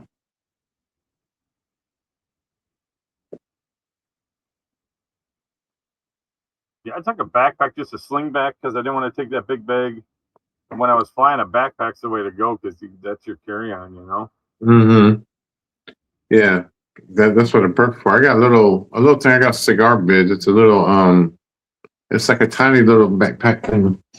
Oh, yeah, I got one of those too, the sling backpack thing. That's awesome. Yeah. You can fit like 4 jars in that in one of those little pipe pouches that I got there. Oh, no. Johnny, he's going to only bring pirate cake and the purple pipe. Mine's a little bit smaller. This is a little pack like this. Oh, you got a little one. Yeah, I got a little sling pack. The Gurkhas. Yeah. But it'll carry 2 pipes and a pouch, tampers, cleaners, and all that for a carry-on. But yeah, that sling thing you're talking about, you got it. Yeah, that's what I want, one of them. Yeah, those are nice. Sometimes I just take that out here. Like when I'm smoking the prototype pipe that I got, I just bring that pipe out and then I just fill that other thing with like 4 or 5 jars of tobacco. I've been working that prototype like Johnny was working that old Graybo. There's nothing to it, man. Just smoking it. I ran 7 bowls back to back, and I just kept smoking one day, nonstop. You like it? You recommend it? It's holding up so far. Since I got this bones, That's probably the only one I smoked. Like, went out the way to make sure I smoked at least twice a day. Just Yeah. with my TPC bones, which I've been loving. Blue Cord wants to know what you think about wooden stems, pros and cons. I have one pipe that's a wooden stem. It's a Church Warden from what are the guys? I forgot the guys. They're out of Canada. Yeah, They make a bunch of Church Wardens. the Lord of the Rings ones. Yeah. To me, I mean, I get the flavor. There's a lot of flavor that comes through that wooden pipe. I wouldn't It's want not that. like the wood when it gets moist. I got that that one cob that Tom gave me. It had it had a reed stem on it, but yeah, I wouldn't Yeah, want to. this is just wood. The wood, I'm not a huge fan of a wood stem for that time. It also holds a lot of moisture and it can sour up a little bit. Because You know, they eventually swell shut. with the wood stem, this one doesn't. I haven't had it swell and shut. I also don't like it because it's that, like you said, kind of that Lord of the Rings Hobbit stuff. I don't like the mouthfeel of just because the way those are shaped. From that goes. League, I got a horn stem on my Rop and I love it. But I also run those little, binkies on my stems, so that I don't worry about teeth marks. No glove, no love over here. Johnny says he told you if you smoke a blend you love, you go weeks without cleaning it. Well, I've been alternating blends. Yeah, exactly. Because I don't want to Alternating smoke the ones I love. blend like 7 bowls in a row, back to back to back, like I've been doing with it. So I've been mixing it up, and it will, it'll sour up a little bit from that. But all I'm doing is running a pipe cleaner through it, and then all I try to do is then the next day I just smoke it like once or twice and just I give it like a little rest that way. But I'm on borrowed time to get this prototype really beat to death, so I'm just kind of grinding through it and then smoking more just kind of basic stuff. I mean, I put a lot of like the Low Country PD in it and just kind of basic blends, and then throw a little English in it every once in a while just to mix it up. But it's all just about really just kind of beating it up. I broke it in real soft. Ran 10 bowls through it, just kind of took my time on it, and then after that it was just game on. And it's literally I'm just freight training the thing now. It doesn't matter. I talk to guys like that's what he wants too. He's like, just smoke it hot. I'll steam the thing up. So it's kind of like your challenge, but not. I'm literally like trying to see if in the amount of time I can have, I can create a failure on this pipe kind of a thing. Yeah, you're trying to break it. How good is that PD? The PD that good? It works. I really like the PD. I think you'll like it. Did you like? I didn't get to watch your video of that creamy pint. What did you think of that? I was trying to watch it, but I just never. I saw you posted it for that. Which one? That what's it? The creamy pint or whatever that one from Country Squire we talked about. Yeah, I eventually liked it. I didn't like it at first, but like I said, I may have been burned out on smoking. But yeah, when I smoked it on St. Patrick's Day, and I found out what they were going for, then yeah, I enjoyed it. Yeah. But I mean, if I would have missed it, I don't think I missed anything. It's not like I didn't think it was a must-have, but yeah, I like that they, it wasn't an aromatic from them, Yeah, exactly. But it does. You do get like that kind of like malty chocolate notes out of it. Yeah, and it's a little bitterness, and yeah, yeah, I like that. And like I said, somebody said they're getting it. I told them I sent them half of what I got because, like I said, I like the Yazoo Witch. It does be one if I missed it. Yeah, I've probably been upset, but especially since they changed it this year. But the rest of their little drops they do, I think the Yazoo Witch is the only one I would miss. And if I missed it next year, I have both of them. This is just something different the third year, but yeah. Robert wants to know what the favorite blend you smoked this week is. This week? I'm trying to think of what my favorite blend I smoked this week. My favorite. I've been smoking on. My two favorite this week has been the Oak and Ember I bought at the Milltown from Rivertown. I've spoken to every morning, every day on the way home from work, and the party line by Missouri Mearstrom. Yeah, party line. Yeah, I've been smoking a lot of the new Steamworks this week. Just trying to get a. I hadn't tried new Steamworks. I like the old Steamworks, but I hadn't tried new Steamworks yet. I like it's good. That and PD, but just because PD's for that prototype pipe, that PD's just a nice one that I can just kind of keep going after. Mm-hmm. You know, it's got a little bit more going. I mean, I could probably same thing. I could pull out that HU Nashville and load that up in that pipe. Maybe I'll do that to mix it up a little bit. Yeah. It's on the same lines of that wall where it's like there's enough going on that it's enjoyable and it keeps you interested. But The it's not, Steamworks? no, that PD. It's like Oh, the PD. HU Nashville. Yeah. Where it's like there's enough going on that's really enjoyable, but it's not overly complex where you're like really having to sit there and think about it. Yeah. I don't mind doing it if I know of something like that. That's why, like, when the League and Cactus, sends me samples of stuff I already have, like Steamworks that I had before the new drop, it lets me know, okay, it's worth opening these tins because I got a sample and I know it's nice good. to I'm ready to sample open You're it. like, okay, yeah, I liked it. Now Yeah, I the Independence Day, I had a bunch of it. And that getting a sample of that thing, yeah, you got some. If you see some at the pipe show, you want to get some more because it's a good blend. The Missouri Mearstrom's Independence Day special edition was a very good blend. half and Johnny says I need to smoke half and half for a month. Yeah. Yeah, clog it all up for sure. I mean, I broke it in running some Carter Hall through it, but Yeah. actually I ran Milan's Carter Hall match through it and I enjoyed that. So. Robert wants to know which HU line should I buy. That's a loaded one, Robert. That's a tough question. Virginia, Burley, or Latakia? Or Orlando? Yeah, you get gotta the Oriental cake. tell us what kind of leaf you like, and then we'll put you on a blend from. But all the HU stuff's pretty decent. I had a bad blend by them, really. Just depends what you're in the mood for, you know. Mm-hmm. My first one was Indabwa, and I still love that blend. The pink labeled African series. Although I guess Robert, I mean, you live down there. I think maybe you should just get to Nashville then, since Yeah, Nashville County. you're damn close. Just get Nashville County. Golf workers you can't buy. Vapor wise from HU. Nashville County. No, And vapor. It's a Virginia Burley type.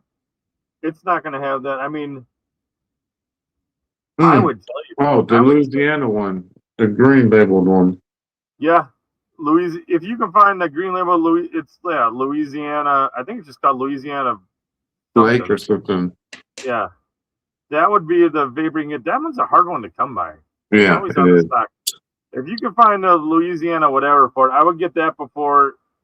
You can get the director's cut, but you're going to pay for it, and those are the coins. Yeah.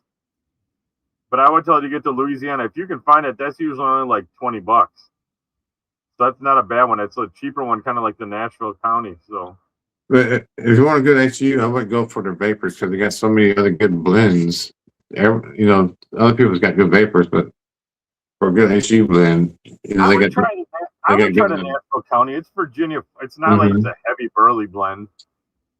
White Horse is good. Well, yeah, White Horse got a little cigar leaf in it. Dark Seas is good. Yeah. Director's Cut's good. Almost all of them's good. You can't go wrong, really. I don't think. Yeah. Dark Seas, Darkmoor. Yeah, Dark Seas. Yeah. Get the dang Nashville County. Go with that one. Yeah. And White Horses is good. Get it too. They got an odd one. I don't know if you tried Untouchables. That's a weird one, and it's still good. Weird, that's their aromatic one, kind of Untouchables. Yeah, but it's like a weird aromatic. Like I've had the Moroccan Bazaar one. It's awesome, but that aromatic is totally different. And I forgot what the flavor was in it, but I just remember it was an odd blend. It was still good. Untouchables, yeah. Untouchables is the one that like people either love or think is Yeah, disgusting. yeah. If it's someone you don't like, it's gonna be that one. I wouldn't tell you to buy Untouchables. That would be like the No. very last one I No. would buy. Yeah. Honestly, I mean, there are a lot of good vapors out there, but the Louisiana isn't a bad one to get if you Mm-mm. want to try it. I would look for Louisiana if you can find it, if you're looking for a vapor. Otherwise, I would say get the Nashville County. Yeah. Nashville County is like one you could smoke all day long. And I say get the Indaba. Indaba, how you say it? You know? That's an Oriental. The Mm. Nabari or whatever it's called or something. The pink labeled one. Yeah, that's a Yeneman or Janman Flake. Oh, the gentleman flake. Yeah, that one's good too. That's a good one too. If you can find it, get it, because that's another one that you can't. Mhm. It's always out. Yeah, get two of them if you see that one. Captain Black Cherry, Johnny says. I don't think that's made by HU. Mhm. They probably matched it though. You got to get the grape. Yeah. Get the grape. All right, yeah, I'm ready to call it night. How about you, Chris? Yeah, I can call it. Works for me.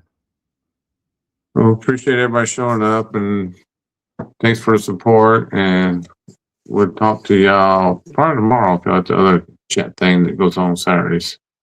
Yep, I'll try to swing back in, dump into that one after the kids' concert. All right. Good night, fellas. All right, guys. We'll see you. Have a good night, everybody. Thanks for stopping by.